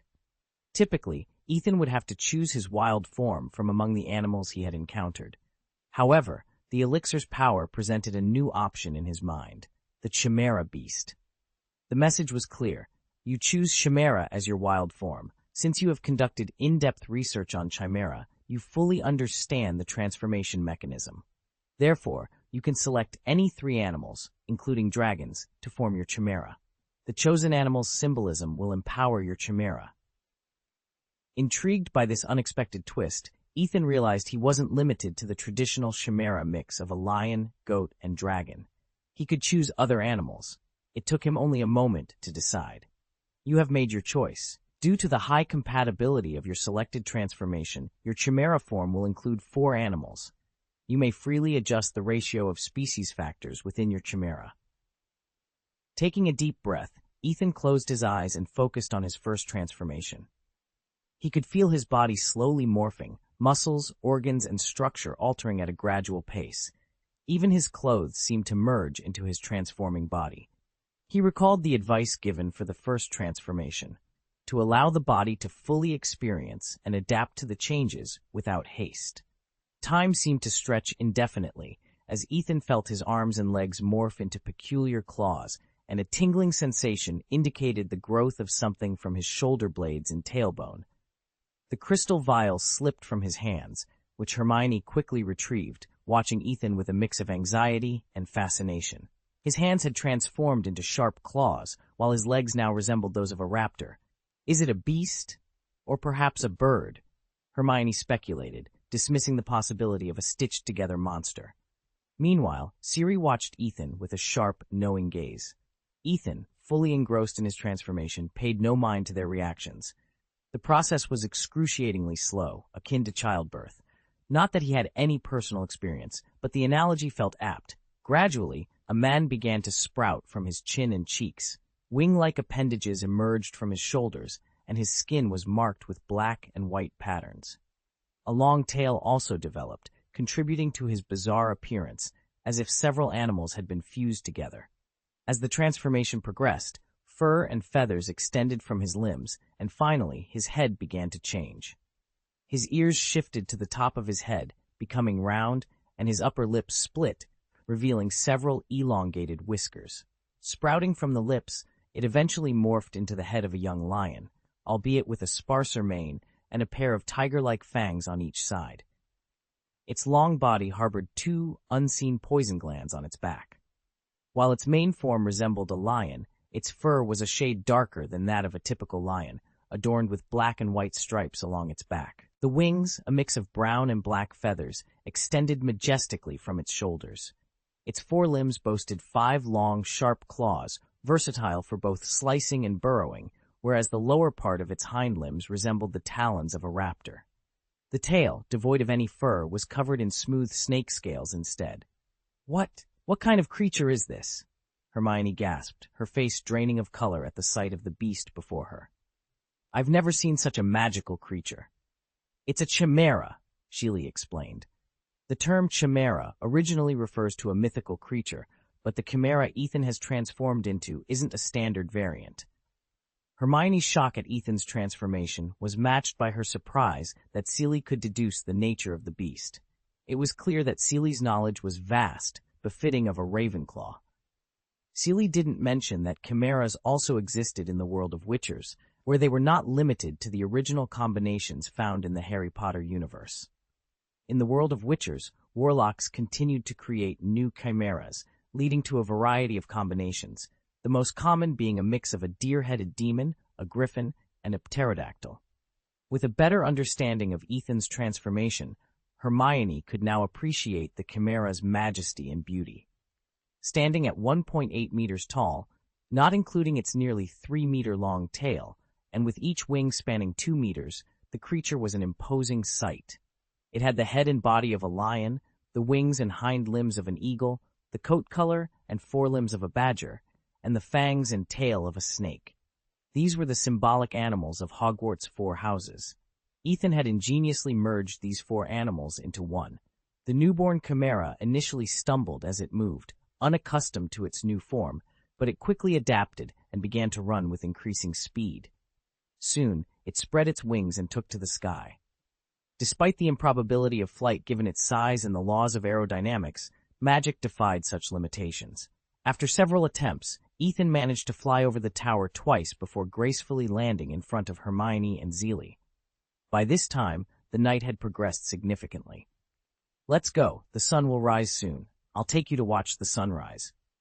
Ethan's voice echoed in their minds. "Who wants to go first?" As the chimera crouched down, spreading its wings, Seeley gestured towards Hermione. "Miss Granger was quite worried about you. She should go first."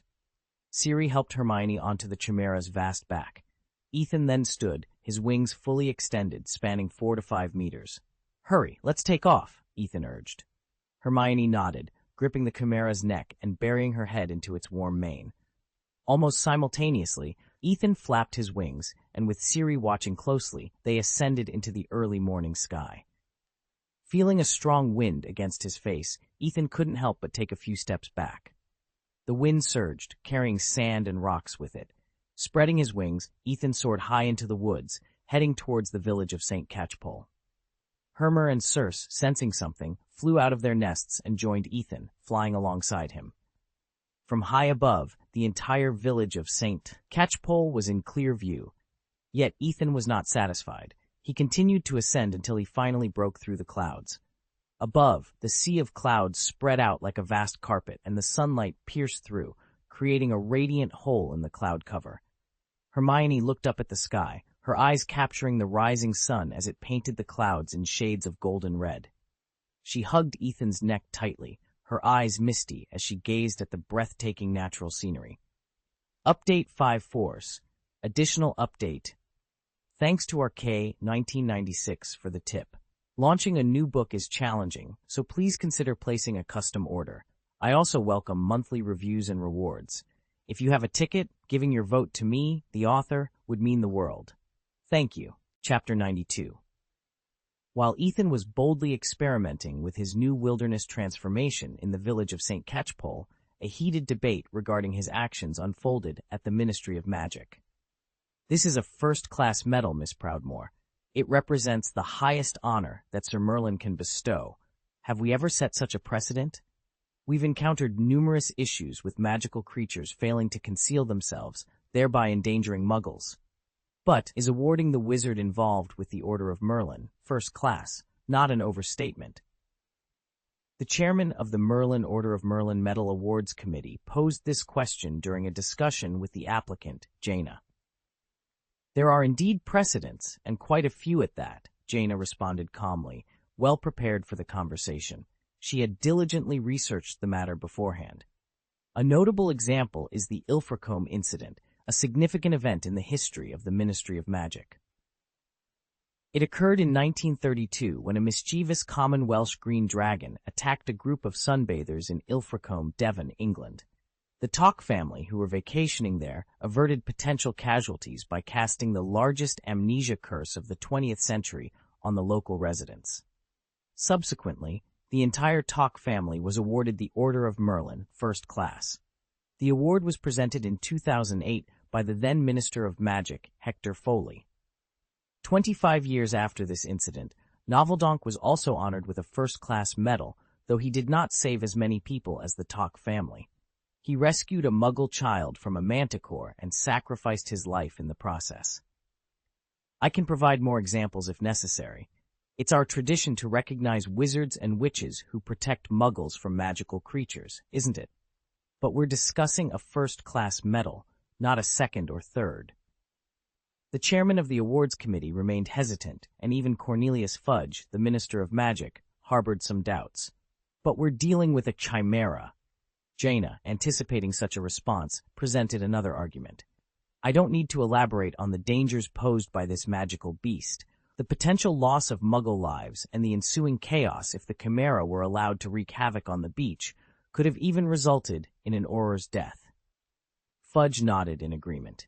According to Tonk's report, Ethan did not seek out the chimera, nor did the smugglers release the monster due to his provocation. The ministry's records indicated that Ethan and Ciri were merely strolling on the beach when they encountered a deranged dark wizard attempting to assault Muggles with the creature, forcing them to intervene.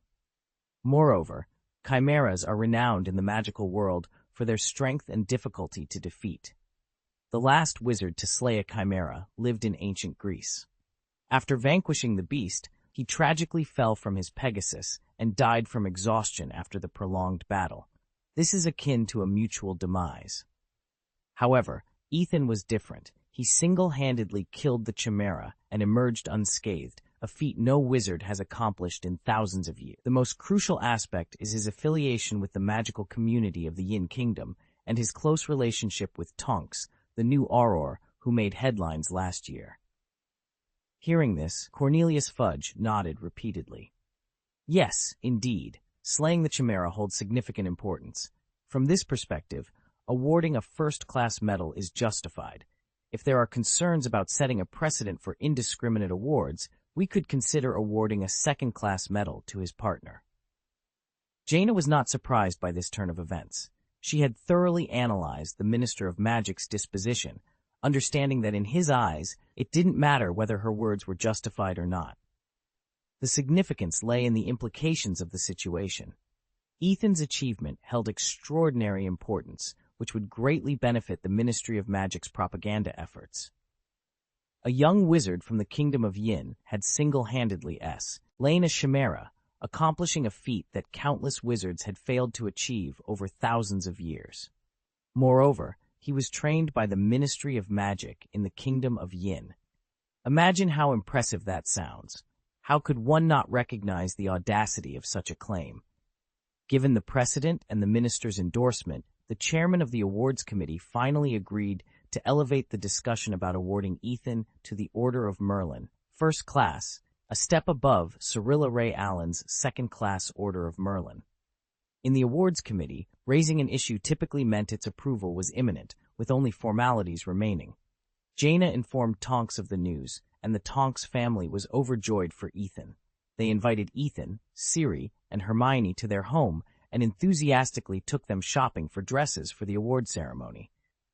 Had Ethan not insisted on his financial independence, they would have even offered to pay for the dresses. To this kind couple, Ethan and Shirley, lacking elder guidance in their families, needed their help navigating the upper echelons of wizarding society. Andromeda Tonks, a lady from the Black family, was particularly knowledgeable in this area. The day of the award announcement arrived quickly.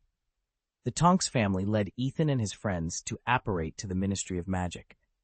However, upon apparating, they found themselves not inside the ministry, but on a desolate side street, featuring only a few dilapidated offices, a tavern, and an overflowing dumpster. It was hard to believe that the entrance to the Ministry of Magic was located here. Here we are, kids. Don't worry, this is actually near Westminster Avenue in London. The entrance is deliberately placed here to remain concealed from muggles, Mrs. Tonks explained to the three young wizards. Our Ministry of Magic is situated just below Whitehall, the heart of the British Muggle government. Normally, we can enter the Ministry of Magic through the Flow Network. Tonks led the way, adding, "But today, since we're here for the ceremony, we must take the visitor entrance, which is right here." She pointed to an old red phone booth, its glass panels missing and its back against a messily painted wall. Despite its small appearance, the phone booth was enchanted with an undetectable extension charm, allowing it to accommodate up to 720 people. Tonks stood by the phone, dialing the number. As the dial returned to its original position, the phone booth rang. A woman's cold voice greeted them, not through the microphone, but as if she were standing right beside them. "Welcome to the Ministry of Magic. Please state your name and business." "We are here to attend the award ceremony, 6 of us in total," Tonks replied, Nymphadora Tonks and 2 family members to accept the award, along with a companion attending the ceremony. "Thank you," the cold female voice responded. "Guest, please pick up the badge and pin it on your clothes." A silver medal slid out of the metal chute, typically used for coin returns in phone booths, and fell into Tonks's hands. She pinned it to her chest. Then the voice continued, "Guests of the Ministry of Magic, you will need to be checked at the security desk and have your wand registered. The security checkpoint is located at the end of the main hall." The phone booth suddenly trembled, and they began to sink slowly into the ground, reminiscent of a Muggle elevator. As they descended, Ethan could see nothing but could hear the dull hum of the phone booth. A grinding noise accompanied their descent. Their fall ceased when a bright light assaulted Ethan's eyes. "The Ministry of Magic hopes you have a great day," said a female voice. The door of the phone booth swung open, and everyone stepped out in an orderly fashion. Then, the 3 young wizards laid their eyes on the glorious Ministry of Magic for the very first time. Chapter 93. Seeing the scene in front of him, Ethan had to sigh. There was no place, apart from Hogwarts, that could better embody the beauty of magic than the Ministry of Magic before him. They stood at the end of a long, splendid hall. The floor was polished dark wood, and the peacock blue ceiling was inlaid with gleaming golden symbols that moved and changed constantly, resembling a vast overhead bulletin board. In the center of the foyer stood a fountain. Within a circular pool, a group of statues cast in pure gold, larger than life, commanded attention. The tallest among them was a noble wizard, his wand held high, pointing directly at the sky. Surrounding him were figures of a beautiful witch, a centaur, a goblin, and a house elf. The centaur, goblin, and house elf all looked up at the 2 wizards with admiration. Sparkling jets of water shot out from the wizard's wand, the centaur's arrow, the tip of the goblin's hat, and the house elf's ears. The walls were paneled with glossy dark wood, and numerous gilded fireplaces were embedded within. Every few seconds, with a soft pop, a wizard would suddenly appear from a fireplace on the left. To the right, several people lined up in front of each fireplace, waiting to depart. As they passed by, Tonks seemed very pleased, greeting everyone she knew. She introduced Ethan and the others, who were about to be honored. "Yes, I've brought them to receive the Order of Merlin." Ethan could see envy and jealousy in the eyes of every wizard they passed. It was clear that the Order of Merlin was highly valued within the Ministry of Magic. The Order of Merlin, originally founded by Merlin in the Middle Ages, was based on the belief that wizards should coexist peacefully with muggles. Thus, the Order established regulations prohibiting the use of magic against muggles. After the founding of the Wizengamot, the first medal was awarded in the 15th century, named in memory of Merlin. Interestingly, Merlin was a graduate of Slytherin at Hogwarts, which is why the Order of Merlin First Class is adorned with a green ribbon representing Slytherin. To the wizards of the Ministry of Magic and those in the upper echelons of society, the Order of Merlin was highly coveted. For the former, it was a prestigious addition to their resume and a symbol of their future prospects. For the latter, it signified their noble status. Ethan, however, was not particularly concerned with such honors. To him, knowledge was the true power. Ciri, a visitor from another world and the inheritor of ancient blood, the Princess of Cintra, and the daughter of the Emperor of Nilfgaard, felt no pride in such earthly accolades. Yet, considering that a future career might require fame and connections, Ethan found value in the honor. At the security checkpoint, they successfully passed the wand test. Then, they proceeded through another door into a smaller hall, where at least 20 elevators were blocked by elaborate golden grating doors. Tonks chose a grid with fewer people, quickly entering the elevator. The door slammed shut, and it began to ascend slowly. With each floor, the elevator stopped, allowing people to enter and exit. The fifth level has arrived: the International Magical Trade Standards Association, the International Magical Law Office, and the British chapter of the International Confederation of Wizards, announced the same emotionless female voice that had greeted them in the phone booth. We are here. The fifth floor is the domain of the Department of International Magical Cooperation. It's the same auditorium used for awarding the Order of Merlin and for diplomatic cooperation. Tonks led the way out of the elevator. Sunlight streamed through the windows in the corridor, warming the space. Yet, something felt amiss.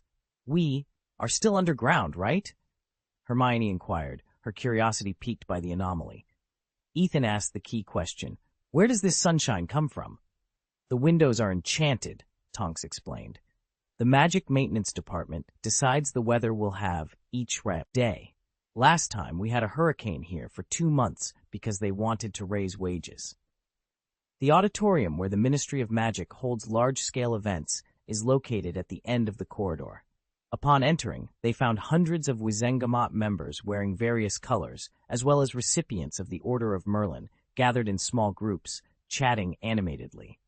This grand occasion was for the awarding of first-level medals. If only second-level or third-level medals were being awarded, then at most, a few Wizengamot members would come to confer the medals, accompanied by a dozen or 20 wizards who are also medal recipients to offer their support.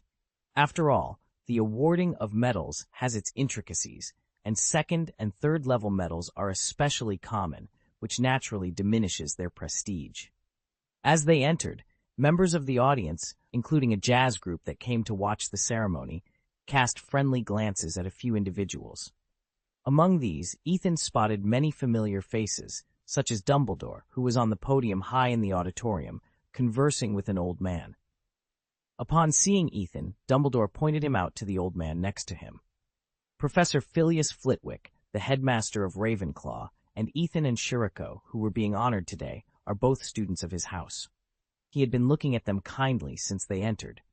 Ethan also recognized a witch he had never seen before at first sight. She wore a gold-rimmed blue-purple cloak, a white dress, and purple high heels. With her beautiful blonde hair and stunning face, Ethan could name her even upon their first meeting: Jaina Proudmoore. It was unmistakable. Even in another world, she wore the same attire, making her instantly recognizable. When Ethan saw Jaina, she also noticed them.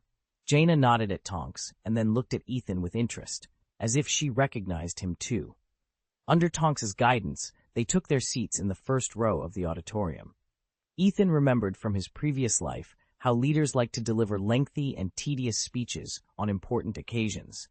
Cornelius Fudge, as the Minister of Magic, a member of the Wizengamot, and a recipient of the Order of Merlin, First Class, also gave a speech that lasted more than an hour. The speech followed a familiar pattern. He began by explaining the origin and significance of the Order of Merlin, recounted the glorious history of the Ministry of Magic and the Order of Merlin, and then described the thriving magical world of the UK under his leadership. He concluded by thanking all sectors of society for their support of the award. Before Ethan could fall completely asleep, Fudge finally moved on to the awards. However, Fudge had another trick up his sleeve. After praising Ethan and Ciri, he attributed their success to the rigorous training at Hogwarts and the strong support of the Ministry of Magic, effectively taking credit for their achievements, and, to avoid criticism, he included Dumbledore in his narrative. Finally, Dumbledore took the stage just in time, sparing Ethan from casting a fireball at Fudge in frustration. Dumbledore held 2 exquisite boxes in his hands. I am honored to announce that Mr. Ethan Green successfully participated in subduing the Dark Wizard who attempted to attack Muggles on the beach in Cornwall. successfully killed the adult chimera released by the Dark Wizard, and protected the people on the beach. A Muggle who upheld the wizarding statute of secrecy and was awarded the Order of Merlin, First Class, announced Cornelius Fudge, his voice brimming with pride as if he himself were the recipient of the medal. Miss Cyrilla Leanne has been recognized for her courageous efforts in subduing dark wizards who attempted an attack on Muggles at a beach in Cornwall. Her actions not only protected the Muggles present, but also upheld the Wizarding Secrecy Act. For her bravery, she is awarded the Order of Merlin, Second Class. The honorees are invited to come up to the stage to receive their awards, Fudge continued, his tone conveying a mix of happiness, success, and formality. Dumbledore, with a serene expression, opened the box containing the medals. Fudge, with a flourish, took out a gold medal, adorned with a green ribbon, and carefully placed it around Ethan's neck. Then, he took a second medal, this one accompanied by a purple ribbon, and draped it around Cyrilla's neck. The moment was captured as cameras clicked, ensuring that the scene was immortalized by the media in attendance. Chapter 94. Ethan and Ciri, medals in hand. Ethan Green and Ciri, adorned with medals, were warmly received by the Minister of Magic, Cornelius Fudge. They stood in line with him and Professor Dumbledore, posing for photographs with natural ease. Once the award ceremony concluded, they stepped down from the stage, only to be approached by Dumbledore. "Congratulations, Mr. Green. You've done an exceptional job this time. You must be the youngest to ever receive a first-class Order of Merlin," Dumbledore said, patting Ethan on the shoulder. "And you, Miss Cyrilla, your performance was unexpected, showing such a deep understanding beyond the Quidditch field." "Thank you, Professor. It was a situation where anyone would have acted. Besides, Shirley was a great help," Ethan replied humbly. "It's merely a case of the sword aiding when the path is treacherous," Ciri added lightly. "Your humility is commendable, Mr. Green, Miss Cyrilla Ray Allen. Oh, I suppose I can address you as Sir now. Sir Green, I've heard from Professor Dumbledore about your academic excellence. Is that correct?" inquired an elderly man standing next to Dumbledore, his tone laden with admiration. "You are. Mr. Newt Scamander." Ethan recognized the man after Professor Flitwick, who had joined them to offer his congratulations, identified him. "Yes, Ethan is one of the most talented and diligent students I've ever had the pleasure of teaching. His proficiency with spells is nearly on par with that of an adult wizard," Professor Flitwick proudly declared. "Mr. Green's achievements extend beyond just academics," Newt Scamander added, pointing out another impressive fact. "I've read his research paper on the anatomy of the chimera. His hypothesis was bold, yet the argumentation was thorough and compelling. A natural-born researcher indeed." Professor Flitwick looked at Ethan with a mixture of shock and admiration, as if discovering new facets of his student's talents. At that moment, a sharp and exaggerated voice cut through the air. Hello, Mr. Scamander, Professor Dumbledore, and Professor Flitwick. I'm terribly sorry, but may I conduct an exclusive interview with our heroes?" The voice belonged to a witch in a magenta robe, her appearance marked by large, stiff curls and a wide chin, which made for an awkward combination. She wore jeweled glasses and held a crocodile leather handbag, her nails painted a bright red. "Oh, hello, Miss Skeeter," greeted Flitwick, introducing her as Rita Skeeter, a writer for the Daily Prophet and a former Ravenclaw student. Her writing style left a deep impression on me. "Thank you, Professor Flitwick. It's nice to see you remember me," Rita Skeeter responded, seemingly touched by the recognition. Sensing her genuine emotion, Ethan decided to afford Professor Flitwick some respect. "Hopefully, this interview won't take too long," he said, following Rita Skeeter to a corner of the auditorium with Ciri. To Ethan's surprise, the reporter, notorious for her sensationalist and distorted reporting, asked straightforward questions and recorded their answers accurately. It seemed unnecessary now to consider using magic to teach her a lesson, a thought Ethan had entertained earlier. Professor Flitwick's influence appeared to extend beyond just his students. After the interview, as Ethan was about to rejoin the professors, he suddenly caught sight of Tonks. As Ethan and his mother, Ms. Andromeda, hurried towards them, Tonks greeted them with evident joy. "So you're here, Ethan," she said, her happiness palpable. "Come with me. Lady Proudmoore is eager to meet you." Ethan found himself puzzled by Gianna's sudden interest in him. Before he could seek her out, she had already come looking for him, which he found slightly odd. However, since one of Ethan's goals for the day was to meet her, this turn of events was convenient, sparing him the need to concoct any pretext for their meeting. Ms. Andromeda took Ciri back to find Hermione, who had been staying with Mr. and Mrs. Tonks. Contrary to Ethan's expectations, his meeting with Gianna was not in the grand hall but in a secluded side hall, ensuring their conversation would be private. Even Tonks remained outside the door, hinting at the unusual nature of this meeting. Inside the side hall, Ethan and Gianna sat opposite each other at a round table with desserts and black tea laid out before them. "It's a pleasure to meet you, Sir Ethan. Tonks has often spoken of you as an extraordinary young man. Meeting you today, I see she wasn't exaggerating," Gianna began, openly expressing her admiration. Ethan responded with equal grace. "The honor is mine. Tonks has also spoken highly of you, Miss Proudmoore. I've long admired your name, and now I see you're even more remarkable than described." Gianna, charmed by the compliment from a 12-year-old, laughed, covering her mouth. "Look at you, flattering me. I'm nearly 40. I could be your mother." "Is that so?" Ethan feigned surprise. "I'd rather call you Sister Gianna." Such a remark, coming from Ethan, would surely draw criticism from those who knew him well. For a 12-year-old to call a 36-year-old woman's sister seemed audacious. Yet, Gianna's youthful appearance belied her age, a testament to the arcane mage's secrets of self-care. Moreover, as a former World of Warcraft player who had once fantasized about Jaina, Ethan found calling her Sister Gianna a significant concession. He would never consent to calling her Aunt Gianna, preferring instead to charm his way into her good graces. Their conversation flowed effortlessly from Tonks to the Chimera, with both parties keen to establish a rapport. Soon, they were referring to each other as brother and sister. However, the tone shifted when Gianna mentioned, "By the way, Brother Ethan, I heard from the Aurors that you managed to hinder the Chimera's healing by causing it to bleed profusely, leaving it with numerous wounds." "Sister Gianna is correct," Ethan replied, maintaining his charming demeanor. Gianna's tone turned serious. "From the scene's photographs, I noticed the Chimera's wounds were surrounded by moisture, frost, or even ice, suggesting you used an ice spell to prevent healing. However, the traces don't match any known ice spell," she observed, looking intently into Ethan's eyes, filled with curiosity. "I'm intrigued. What spell did you use to achieve this?" Gianna's inquiry hinted at a deeper interest in Ethan's unique abilities. Chapter 95. Upon hearing the question, Ethan broke into a cold sweat. He suddenly realized that the other party might be onto something. This realization provided a plausible explanation for the unusually proactive meeting. Indeed, she was the wise female mage from Warcraft, the tide-turner of fate, Jaina.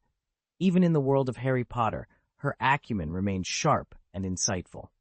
Ethan had planned for a confrontation eventually, but he hadn't expected her to detect something amiss so soon. Given Jaina's reputation as a kind and rational individual, with no significant flaws, Ethan decided that a confrontation might be feasible now. Taking a deep breath, Ethan spoke solemnly. "Since Sister Jaina has asked this, she must have some suspicions." "That's correct. I utilized the power of Ice Arrow," Ethan confessed, wanting to ensure his credibility. He casually grabbed a small table knife and waved it, causing frost to form on the blade. Jaina observed the familiar mana model fluctuations between the blades. Being able to imbue a weapon with the power of Ice Arrow is truly remarkable. Jaina couldn't help but admire, acknowledging that even she couldn't achieve such a feat. "It's a minor trick, but I'm embarrassed to show it in front of you," Ethan replied modestly, dispelling the spell. He then inquired, "I'm curious, Sister Jaina. How did you discover this? You didn't even see the body yourself." Ethan was puzzled about how Jaina had deduced his secret. Jaina chose not to conceal her method. "You might find it hard to believe, but Ice Arrow has always been my most frequently used spell. I'm intimately familiar with its magic model, structure, variations, effects, and the types of wounds it can cause. I know everything about Ice Arrow. Of course, except for the technique you just demonstrated, I really can't replicate that." Jaina admitted. Ethan immediately believed her. Jaina's proficiency with ice element spells in World of Warcraft was well known. She could masterfully cast spells like Water Elemental, Blizzard, Ice Lance, Frost Nova, and Glacial Spike. Ice Arrow was a basic spell for her. Since Jaina was honest, Ethan didn't hold back. "Miss Jaina, I'm not surprised by your knowledge. In fact, I know more about you than you might think."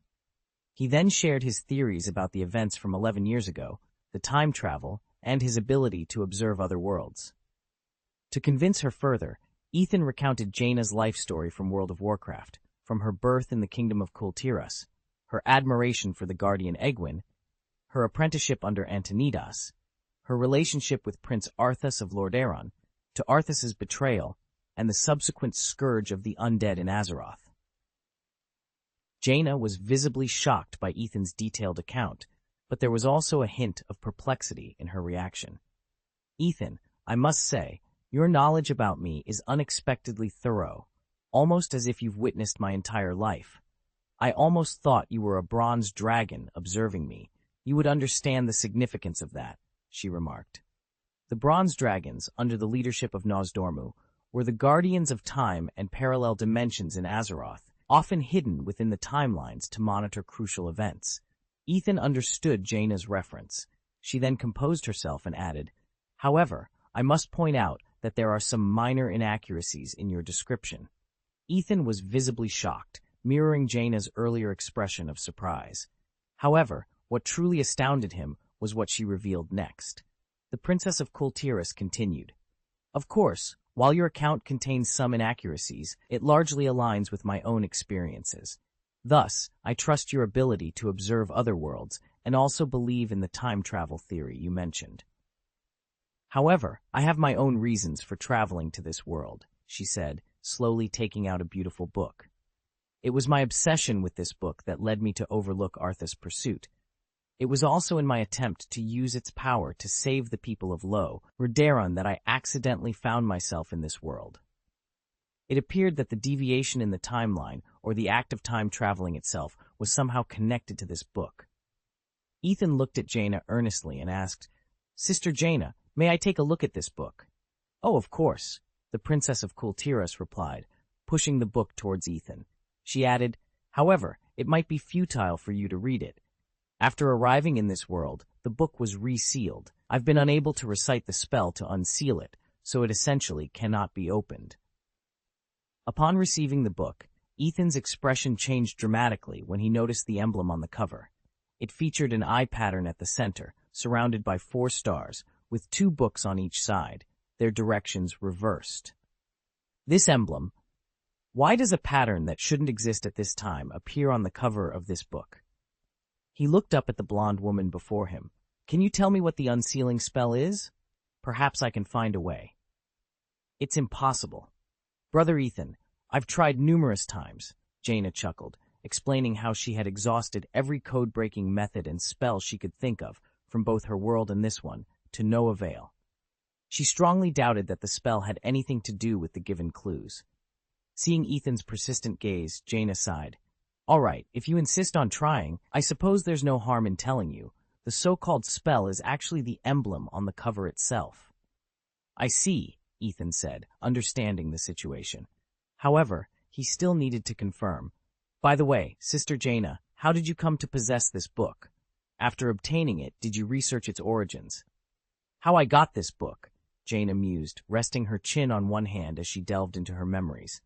"It happened when I was 15 years old. To reward me for my academic breakthrough, my tutor Antonidas took me to the treasure house of Dalaran, the magical city, to choose a treasure. You know, he is the chairman of the Kirin Council, holding a status akin to a combination of Dumbledore and Fudge. He had the authority. When I entered the treasure house, this book appeared beside me," she continued. "The instructor mentioned that the origin of this book was unknown. The mages of Dalaran had discovered the magic within it, but since no one could open it, it remained sealed in the treasure house. I found that I could open and read it, albeit only the parts that matched my strength at the time," Jaina explained. "So I chose this book as my gift. Indeed, the secrets it taught me were immensely beneficial. Later, I showed this book to the Prince of the High Elves, Kael'thas," she added. Kael'thas informed me that most of the materials used for the book's cover and pages were specialties from the continent of Kalimdor, and some of the runes in the book were known only to the ancient Kalimdor Elven Empire before the Great Sundering. The Great Sundering had profound implications. The High Elves are descendants of the Upper Elves from the Elven Empire, exiled after the Great Sundering. It's no wonder he could barely recognize all of this, Ethan mused, piecing together the fragments of history and legend. I believe this book must have been passed down from the ancient Elf Empire, dating back 10,000 years. Ancient Kalimdor, the once majestic Elf Empire, and the cataclysmic event that tore the sky asunder. With these clues converging, Ethan gradually unraveled the mystery. The emblem depicted in the book, the Huili Ji, served as the final piece of the puzzle, linking the present to a past shrouded in the mists of time. Chapter 96. Although Ethan had some speculations about the origin of the mysterious magic book, he chose not to share them with Jaina. Instead, he attempted to decipher the emblem on his own. Intelligence? Intellectual destiny? Boshizun? 42? Could it be a machine brain? Ethan recited several terms in succession, yet the magic book before him remained unresponsive. How could this be? Ethan wondered in surprise. It was clearly the symbol of intellect, from several fates in a turn-based game that wouldn't exist for another 30 years. Could it be? He pondered, changing his tone to a void-like voice and reciting a mysterious line as if it were an aria. Celestial bodies keep secrets and count the roots that connect all things. Yet, it is silent, like the mist at the center of the universe. Listen to the silence, and you will know where the stars rest. As soon as he finished speaking, the emblem of knowledge on the cover of the magic book glowed brilliantly. The book opened instantly, unleashing a powerful burst of magic that swept around the room, causing a commotion, before it was abruptly retracted. The pages closed, the light faded, and the book lay quietly on the table, appearing as nothing more than an ordinary book. However, the overturned chair and the spilled black tea bore witness to the event that had just transpired. "How did you open this book?" Jaina asked in shock. "That's not magic." But Ethan knew better. It was indeed magic. He began to understand why the book, marked 360, featured the emblem of intellect, and why the password to unlock it was that particular passage. The emblem was likely meant for him, or more precisely, his future self. The choice of the intelligence emblem was deliberate, as it could only be recognized by him, a time traveler in this world. Unless, by a 1 in 10,000 chance, another person from the Starry Railway world had also traveled to the Harry Potter universe. The reason for the spell being that inexplicable sentence was to guard against that slim possibility. The passage came from a famous PV of Star Railway, a collection of fables about the starry sky, which revealed several major star gods through the Riddler. The passage described the star god of intellect, Boshizun. Thus, the reason his future self chose this passage as a spell was clear, to ensure that only he could immediately think of this spell upon seeing the emblem, while it would remain obscure to others, even if they were from the Star Railroad world. Terms like intellectual, Boshizun, and machine head might have loopholes, but that specific paragraph was different. The PV conveyed the world's lore through the NPC's voice, and even Boshizun himself might not be aware of this paragraph. Understanding the spell's secret and the significance of the book's appearance became clear. It was a means for his future self to transmit information to his present self. The timeline of the Harry Potter world does not support time travel over long spans, but the Bronze Dragon Legion's World of Warcraft plane does allow for travel to the past. Ethan's future self likely utilized this mechanism, specifically going to the World of Warcraft to pass this magic book into his hands through Jaina. However, Ethan dared not reveal the true reason to Jaina yet. Naturally, Jaina had mentioned that her time travel was also connected to this book. If she knew now that it was Ethan's future self who had orchestrated her journey from her doomed homeland to a strange world where she remained for over 12 years, she might be utterly distraught. Before her time travel, her homeland and the entire continent of Lordaeron were on the brink of destruction due to the undead scourge. Even if there was a chance to return to her homeland in the future, who knows how long it would take. Since leaving her hometown, she often wondered what would happen if she returned to find it completely destroyed, with her relatives and friends either dead or injured. What could she possibly do in such a scenario? Therefore, until their relationship was sufficiently close, it seemed best to delay revealing the whole truth. Thus, Ethan replied, "I encountered this emblem while exploring another world.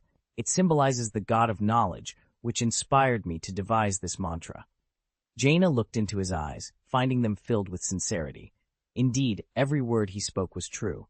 Ethan hadn't lied. He had merely chosen to reveal only a part of the truth. The Princess of Ertulis nodded. "A god that symbolizes wisdom? I see. Perhaps this book is indeed connected to another world, which would explain the uniqueness of its spells." "What makes them unique?" Ethan asked, his curiosity piqued. "I'd love to hear more details." Jaina offered a slight smile. "Since you're so interested, why not open the book and see for yourself?" "Is that really okay?" Ethan asked, knowing the book might have been created by his future self, yet still maintaining politeness. "After all, this is your magic book. For wizards and mages, knowledge is indeed power, and it's common for spellcasters to be protective of their unique spells. However, Jaina was remarkably open-minded. This book came into my possession because it chose me. Now that you've managed to recite the opening spell, it seems you're also destined for it. In that case, you certainly have the right to explore it as you wish. Then I won't hold back." With that, Ethan sat up straight and solemnly turned the pages of the book. "You have opened the Book of Knowledge and received a vast inheritance of magic. Your understanding of magic has deepened, and your wizard level has increased by 2. You have learned new spells: Counterspell, Misstep, Any Door, Teleportation. You have obtained a demi-plane seed. Having learned Counterspell and gained some knowledge of spell defense, you have acquired the specialization, School of Protection Specialization, and the Metamagic Expertise, Spell Upgrade. School of Protection Specialization. You excel in the spells of the Protection School. As you progress in the wizard profession, you will gradually master the core spells of all protection schools. Counterspell, a 3rd-level protection spell. To interrupt a creature in the process of casting a spell, a basic understanding of the opponent's spell is required. If the opponent casts a high-level spell, the counterspell might fail. Misstep, a 2nd-level conjuration spell. You are enveloped in fleeting silver mist and teleported to a visible, unoccupied space. Any Door, a 4th-level conjuration spell, allowing you to teleport yourself and up to 1 companion from your current location to any accurately described nearby location. The destination can be seen, imagined, or described by distance and direction. Teleportation, a 5th-level conjuration spell. This spell instantly teleports you to a designated location with a maximum distance of 200 kilometers per caster level, though it cannot cross planes. For every 3 levels of casting, 1 additional companion can be brought along. A clear understanding of the destination and its general terrain is necessary. The clearer the mental image, the higher the chance of successful transmission, though risks remain if the destination is only known by hearsay.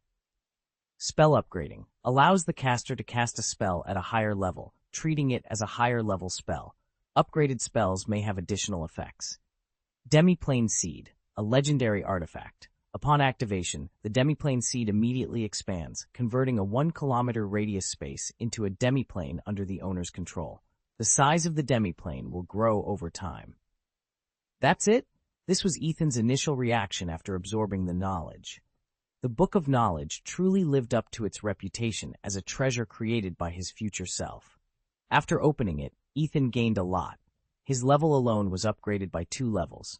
Now, as a level 9 wizard, he could access 5th-level spells without needing an epiphany. Among the spells he acquired, several stood out for their first-rate practicality. Counterspell was most suitable for research wizards like Ethan, who possessed extensive knowledge. The more a spellcaster understands the nature of a spell, the more powerfully they can unleash it. Being unable to release key spells is a very painful experience for any spellcaster. Combined with spell upgrading skills, it becomes the nemesis of any spellcaster. As for Lost Step and Any Door, they were also very practical space spells, Flash could not only be cast instantly, but could also be placed anywhere on the battlefield, completely outclassing the popular short-range space spell Flash among mages in the World of Warcraft. The movement of Flash is limited to plane coordinates, and it can only control the approximate teleportation distance, but not the landing point. Its only advantage is that it can be cast instantly. Meanwhile, any door and teleportation serve as superior replacements for apparition in short and long distances, respectively. Apparition can only move to places that have been visited before, and the risk of casting spells is relatively high. Any door and teleportation are not only safer, but their teleportation method can also be freely selected, making them essential for travel. The demiplane seed was a treasure beyond Ethan's imagination at this stage. Owning a demiplane meant acquiring a base that could never be discovered by outsiders, a world of one's own. However, spells that can create a demiplane are all high-level spells. A mage needs to be at level 8 to create a temporary demiplane passage, and at level 9 to create a demiplane, but only a legendary mage can truly create a stable and permanent demiplane. Now the treasure that a legendary mage could create was in his hands. Ethan had already planned how to use this demiplane seed. After returning home, he intended to convert the tower and the nearby space into his own demiplane, usually leaving it in place. Should he encounter a threat, he could hide it in the demiplane, where the protection effect was far superior to the red loyalty curse. Additionally, Ethan could rely on the demiplane to perform the mansion technique. This spell allows the mage to return to his mansion for supplies at any time, even when exploring the wild, turning a difficult adventure into a leisurely outing. However, this mansion cannot be created out of thin air. The caster needs to build his own mansion in a demiplane. In short, for Ethan, a demiplane and a portable space were essentially the same. All in all, Ethan, having acquired the Book of Knowledge, could be considered extremely fortunate, yet he was still not satisfied. This was because the book lacked the most critical information from the future. Before opening the book, Ethan had fully expected to receive a message from the future. He reasoned that if it were merely to bestow benefits on his past self, his future self would not have gone through such trouble.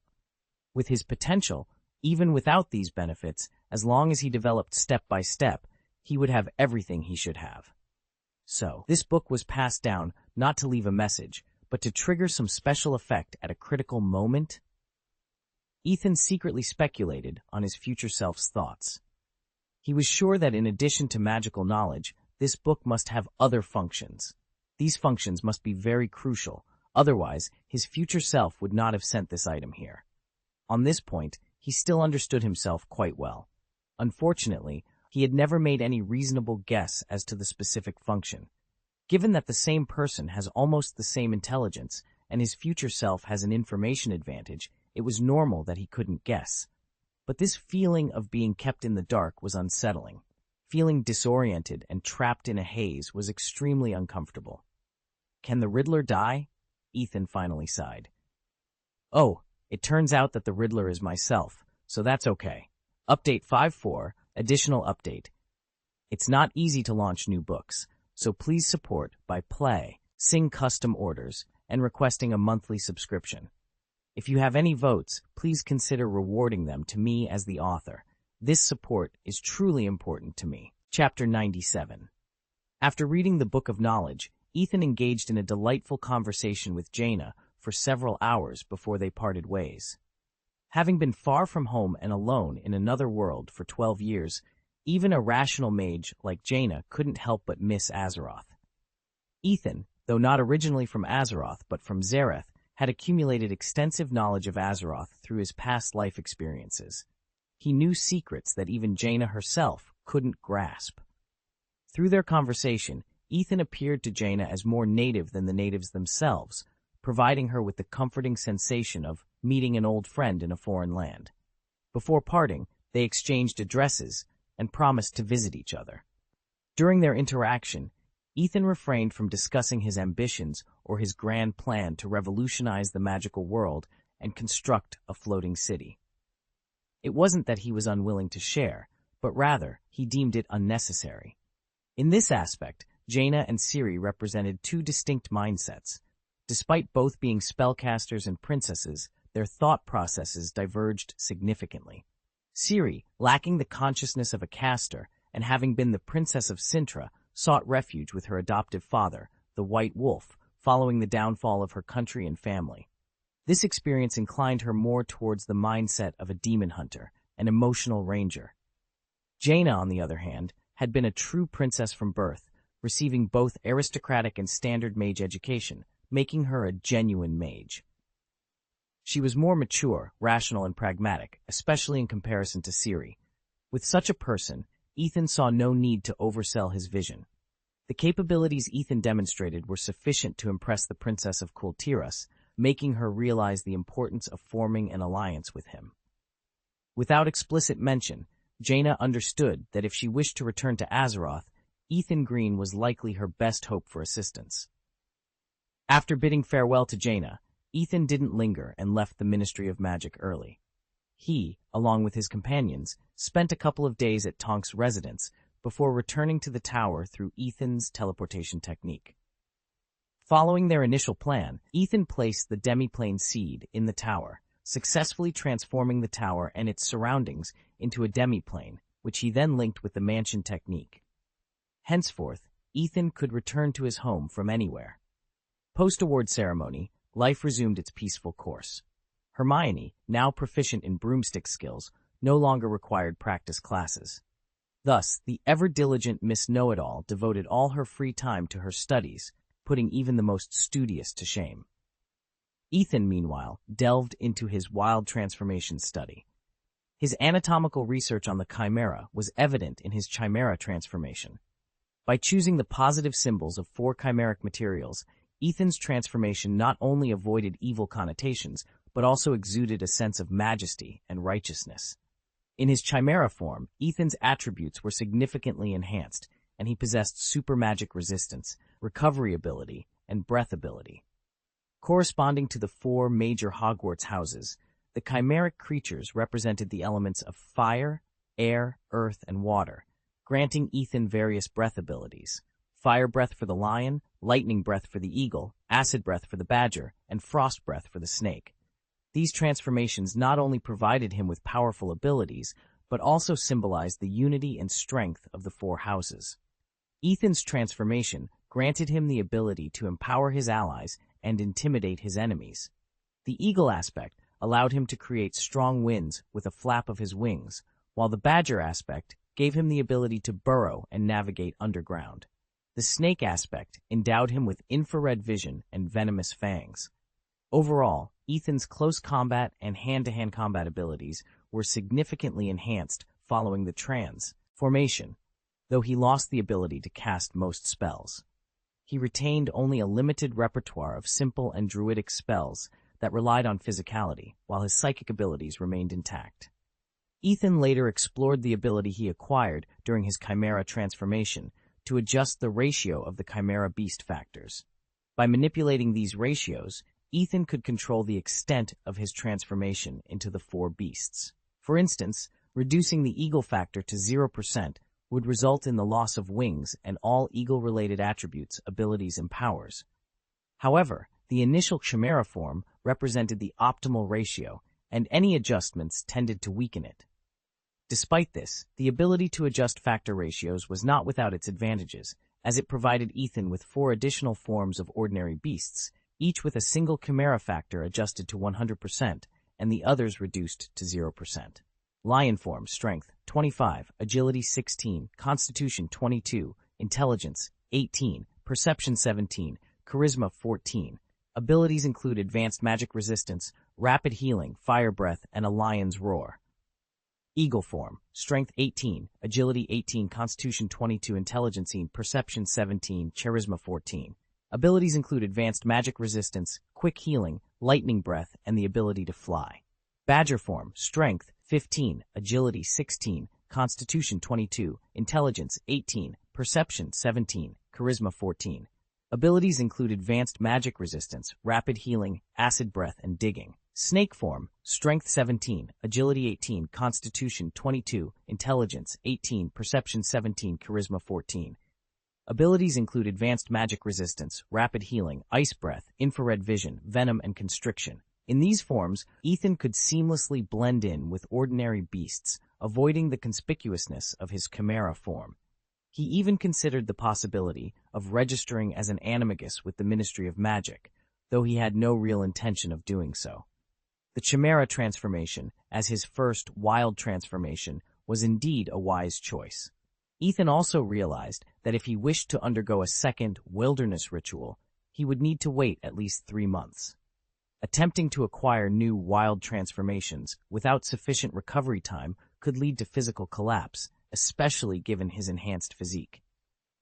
After mastering his wild forms, Ethan often explored the village of St. Catchpole in various animal guises, enjoying the freedom and abilities each form offered. His favorite transformation was into a giant eagle soaring through the sky. One evening, as Ethan prepared for his usual flight, Hermione, seeking a break after a day of study, expressed her desire to join him. As they flew above the clouds, enjoying the cool night breeze, they encountered an unexpected sight. A flying green car emerged from the clouds, heading straight for them. In the clear sky, the two parties spotted each other, leading to a dramatic encounter between Ethan and Hermione on the back of the giant eagle and the occupants of the car, 5 Gryffindors, at an altitude of over 2,000 meters. "Good evening, Harry, Ron, George, and Fred Weasley," Ethan greeted them. "Good evening, Hermione," they responded in unison. "Why are you here?" they all wondered, surprised by the unexpected meeting in the sky. Chapter 98. So, this giant eagle is Ethan's animagus transformation, and you two are out for a walk? And you actually drove this Ford Anglia to Uncle Harry's house and forcibly picked him up? High above, the giant eagle and the car flew side by side. Hermione and the 4 people in the car finally understood the reason for their unexpected encounter. "You two actually took a walk in the sky at night. This is so cool," George and Fred exclaimed in unison, their admiration evident. George even whistled, causing Hermione to blush with embarrassment. "This is none of your business." In an attempt to hide her shyness, Hermione retorted angrily, "How could you do such a thing? Aren't you afraid of being seen by muggles? Ron, I recall your dad works for the Department for the Misuse of Muggle Artifacts." "But if we hadn't gone, Harry would have had to spend the summer in the attic, unable to even go to school," Ron defended vehemently, his voice tinged with frustration. "An elf tried to stop me from going to school," Harry added, sounding aggrieved. "He even used magic at my house, and as a result, I received a warning from the Ministry of Magic. If it happens again, I'll be expelled." But you could have written to Professor Dumbledore or Hagrid. They would have been happy to help Harry instead of taking such risks with his father's car without permission," Hermione pointed out sharply. However, Ron quickly countered, "But aren't you also engaging in dangerous activities? I bet Ethan's animagus transformation wasn't registered, right?" Hermione was momentarily speechless. She hadn't realized that, although she always aimed to follow the rules, under the influence of Ethan and her other friends, she had almost become a rule-breaker herself. After all, many of Ethan's daily activities were quite risky for both young and adult wizards. These included researching unfamiliar potions, exploring new magic, transforming into an animagus without authorization, using space extension spells privately, learning to apparate, and hunting extremely dangerous magical beasts. She had become almost desensitized to many unconventional behaviors. Seeing that he had made his point, Ron felt a sense of pride. But Harry Potter noticed something amiss. "Speaking of which, why are you here? Shouldn't you be at your own homes?" "That's because I was a guest at Ethan's house, which is in the village of St. Catchpole," Hermione replied with enthusiasm. "Ethan also lives in the village of St. Catchpole?" Ron asked, surprised, while George and Fred also showed interest. "Of course," Hermione responded, slightly puzzled. "Is it possible that you also live in St. Catchpole Village?" "Of course we live in the village of St. Catchpole," the 3 Weasleys exclaimed in unison. What a coincidence. They had been neighbors for a long time, not only living in the Weasley family home, but also becoming friends with Ethan and Hermione. With this revelation, Harry looked forward to the next summer vacation even more. Ron then explained to Hermione that the Weasley family's ancestors had lived in the village of St. Catchpole, and Hermione shared that Ron had just moved there during this holiday season. "Turns out our new neighbor is Ethan," exclaimed one of the Weasley brothers, surprised. The newly moved neighbor has been mysterious since he started construction work. Everyone was guessing his identity before. Ron guessed he was a very old witch. The giant eagle glanced sharply at Ron. "I didn't," Ron immediately protested loudly, not wanting to be targeted by Ethan. "So, how did Ethan move here?" Harry asked, envious. He knew about Ethan's origins, but wondered how he could afford his own house here. Harry was eager to leave Uncle Vernon's house. "He bought the place," Hermione replied. "But how much did it cost?" Harry couldn't help asking. Before Hermione could answer, the Weasley brothers chimed in. "If you didn't know yet, Ethan received a Medal of Merlin, first class," George announced loudly. "The reason is that he killed a Chost, a Mara, and saved the Muggles," Fred continued. "Of course, this happened after buying the house, but it's enough to prove that Ethan has the knack for making money." "What a genius," Ron conceded with a hint of resignation. Not only did his peer own his own house, but he had also been awarded the Merlin Medal. "So you two are living together, right?" George teased. "A man and a woman alone. No wonder you sneak out for midnight strolls." "We do not," Hermione retorted, visibly upset. In her defense, she inadvertently let slip more significant news. "We're not alone. Senior sister Shirley is with us too." "So, there are 3 of you. You guys must be having quite the time," Fred remarked with a whistle. By then, they had neared the Weasleys' house. The car descended to the ground, and they all alighted one after another, with Ethan transforming back into his human form. "Remember Lysa, Fred?" Ethan asked, a mischievous smile playing on his lips. "That Muggle girl from the paper shop. What happened with her?" Fred shuddered slightly. "I saw you two getting quite cozy with her a couple of days ago. What would happen if Angelina found out?" Ethan's smile turned dangerous. "Angelina? Why, do she and Lysa know each other?" George inquired. Ethan ignored him, focusing on Fred. "If I hear rumors about living together at Hogwarts once school starts, all of this will come out, understand?" "Clear." Fred nodded, looking miserable. This left George puzzled. Despite being sharp, he seemed oblivious to Fred's affection for Angelina Johnson, a fellow Gryffindor Quidditch team member. Poor George, he probably couldn't fathom that Fred, the brother he adored, was secretly in love with another woman behind his back. Fred, not wanting George to discover this, quickly changed the subject. "It's still early, but we should head back," he suggested.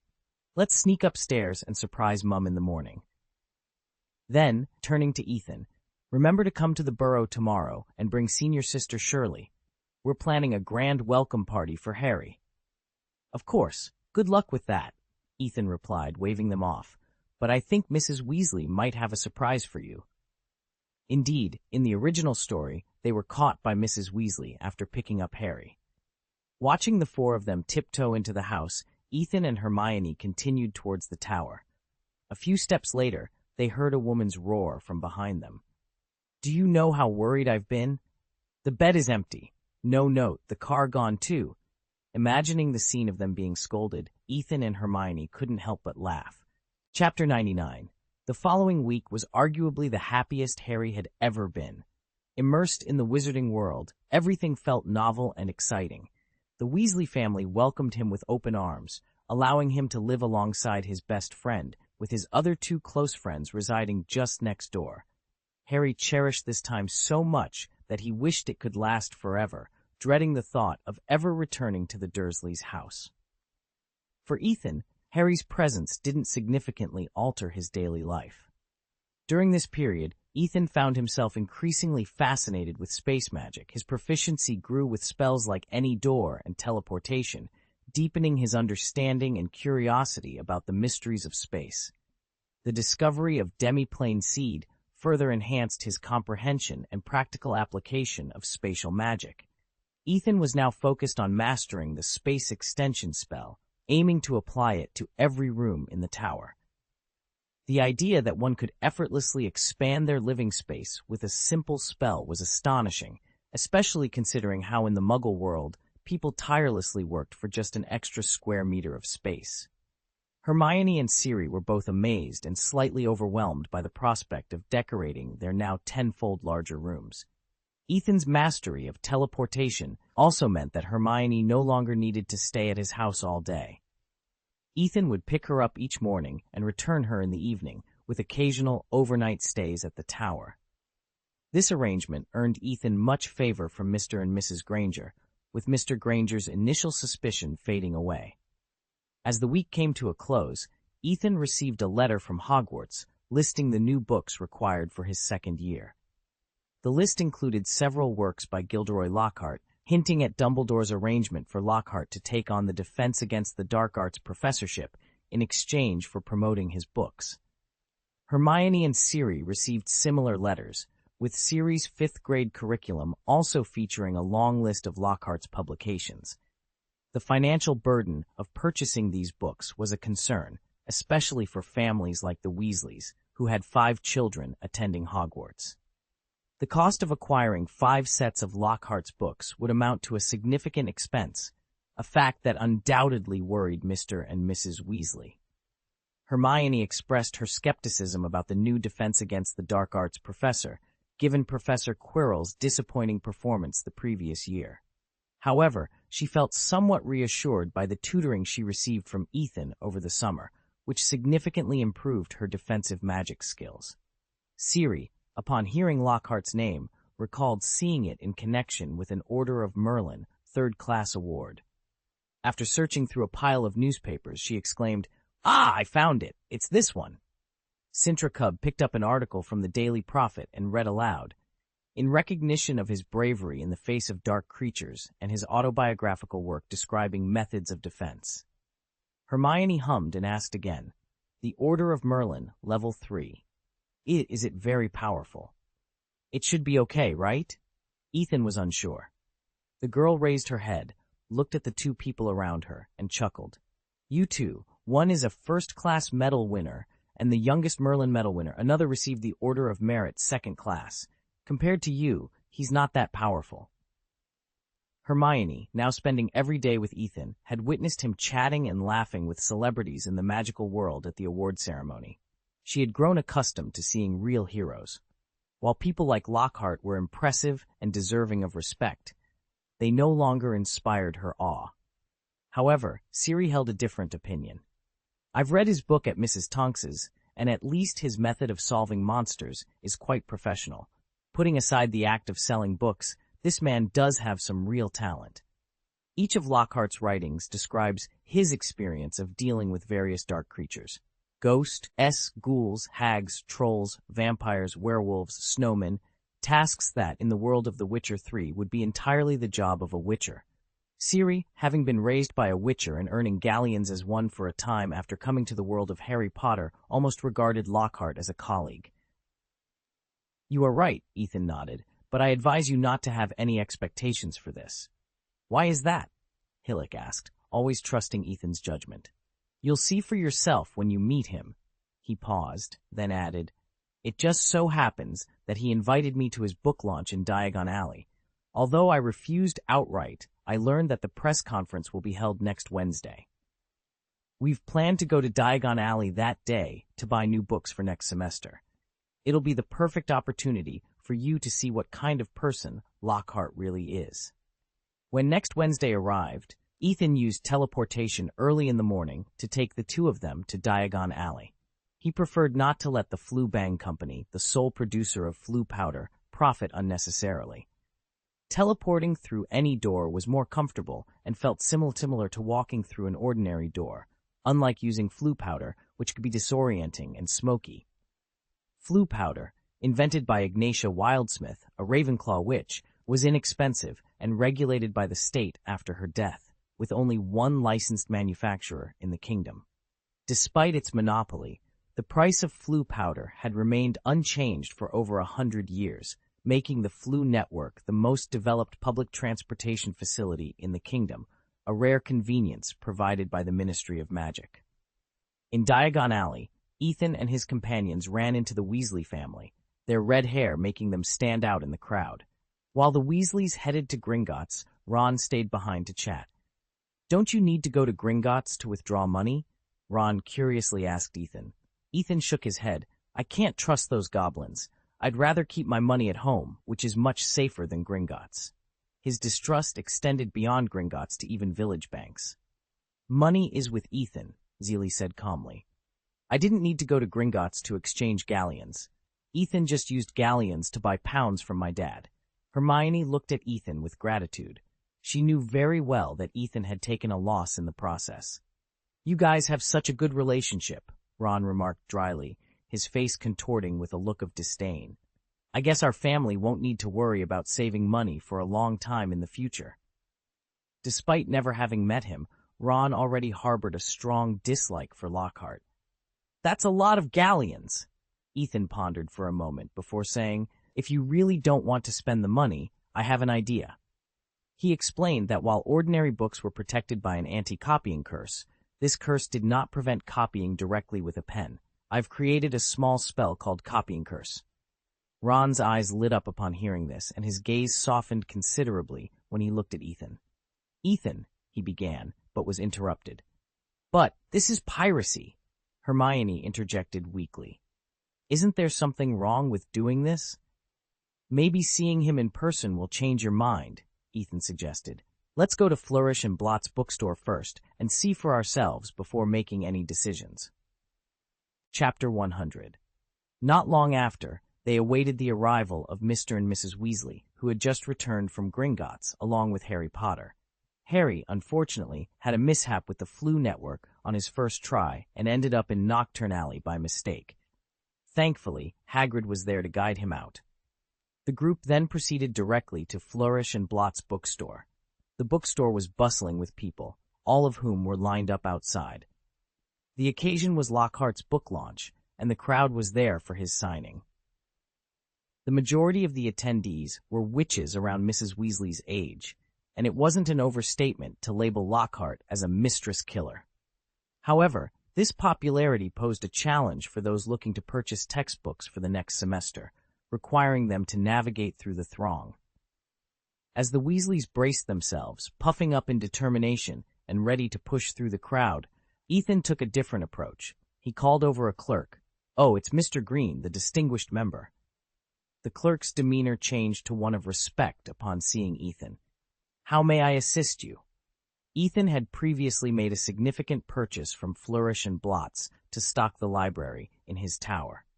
Given that Ethan's memory library was for his use alone, and he wasn't the only resident of the tower, he chose to respect the intellectual property rights of authors, even those he deemed less talented like Lockhart.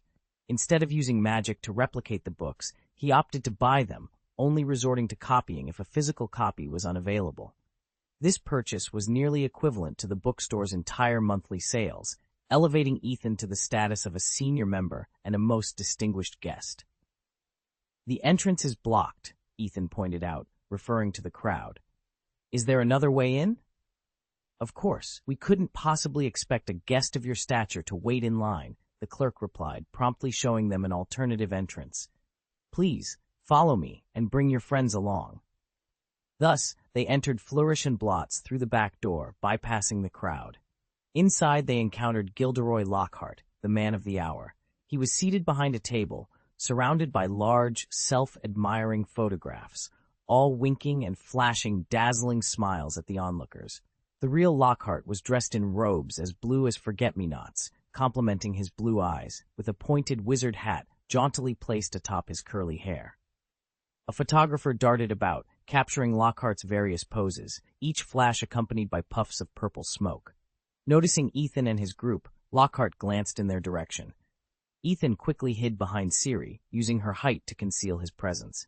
Turn your head too, Ciri, Ethan advised in a flat tone. Don't let him recognize you. He knew Lockhart's penchant for seeking popularity and understood that both he and Ciri, with their high-level medals, were prime targets for Lockhart's attention. Ciri, though unsure of the specifics, heeded Ethan's advice. Harry, unfortunately, was not so lucky. Ah ha ha! Here comes Harry Potter! Lockhart exclaimed, spotting Harry. He rushed over, grabbed Harry by the arm, and dragged him to the signing table. Ethan could see the look of betrayal in Harry's eyes as he was pulled away, as if to say, "You knew this would happen. Why didn't you warn me?" Sorry, Harry, Ethan thought to himself, feeling a pang of guilt. but it's necessary for people to see his true colors. At the signing table, Lockhart announced in his exaggerated tone, "When young Harry walked into Flourish and Blots today, he merely wanted to buy my autobiography. Magical me! But he doesn't know that soon. He will get something more valuable than this," Lockhart exclaimed, clutching Harry's wrist and gesturing wildly. Ethan couldn't help but feel Lockhart might burst out at any moment. "Brothers, look at me! Look at me! Look at me! I have an announcement." In fact, he and his classmates will get a real magical version of me. Yes, ladies and gentlemen, I am extremely happy and proud to announce that this September, I will become the Defense Against the Dark Arts professor at Hogwarts School of Witchcraft and Wizardry. Following this announcement, a large pile of Lockhart's autographed books fell into Harry's arms, necessitating more photos with Lockhart and the complete set of autographed books. This blatant showmanship even made Hermione laugh. "I didn't expect him to be this kind of person," Miss Granger said, her face etched with disappointment. The value of the third-level medal had diminished in her eyes. Shirley also frowned. Compared with his current performance and the persona in his book, he's a completely different person. Realizing the deceit, they felt no guilt in deciding to use the scribe spell instead of purchasing the books. The Weasley twins eagerly volunteered to participate, confident that their brother Percy and sister Ginny would also appreciate saving money for the family. To address the Weasleys' potential doubts, Hermione cleverly deflected responsibility onto Ethan. He claimed to have used his status as a member of Flourish and Blot's bookstore to internally purchase a batch of second-hand goods. As for the source of the books, Harry had just received a set of signed books directly from Lockhart. In other words, the 9 of them managed to avoid buying the books altogether, achieving a perfect score in thriftiness. Just as everyone was enjoying their discussion, the bookstore erupted into chaos. Mr. Weasley and Lucius Malfoy had started fighting. The scene was intense and thrilling. The bookstore clerk and Mrs. Weasley frantically tried to intervene.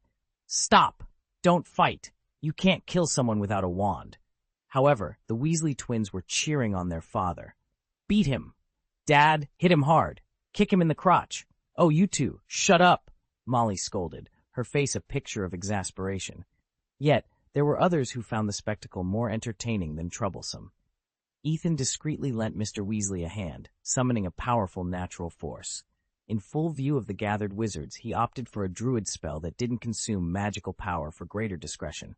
Wild Power. Wild Power, Level 2, increases the subject's strength, agility, and constitution by +2 each. Considering the average human attribute value is 10, with the normal physiological limit at 18, an increase of +2 in strength, agility, and constitution essentially transformed Mr. Weasley from an ordinary man into a fighter. Suddenly, Mr. Weasley found his movements more agile and his strength enhanced. He dodged a punch that was aimed at his face and, acting on instinct, delivered a straight punch to his opponent's chest. Bang! Lucius was sent flying back 4 meters, crashing into a bookshelf. Dazed and unable to fight back, the clerk and Mrs. Weasley quickly stepped in to separate the two men. "Ah, this!" Mr. Weasley looked at his fist in wonder. "Am I that powerful?" He tentatively swung his fist again, but no longer felt the enhanced strength. Ethan, the instigator, had already canceled the spell and discreetly concealed his involvement.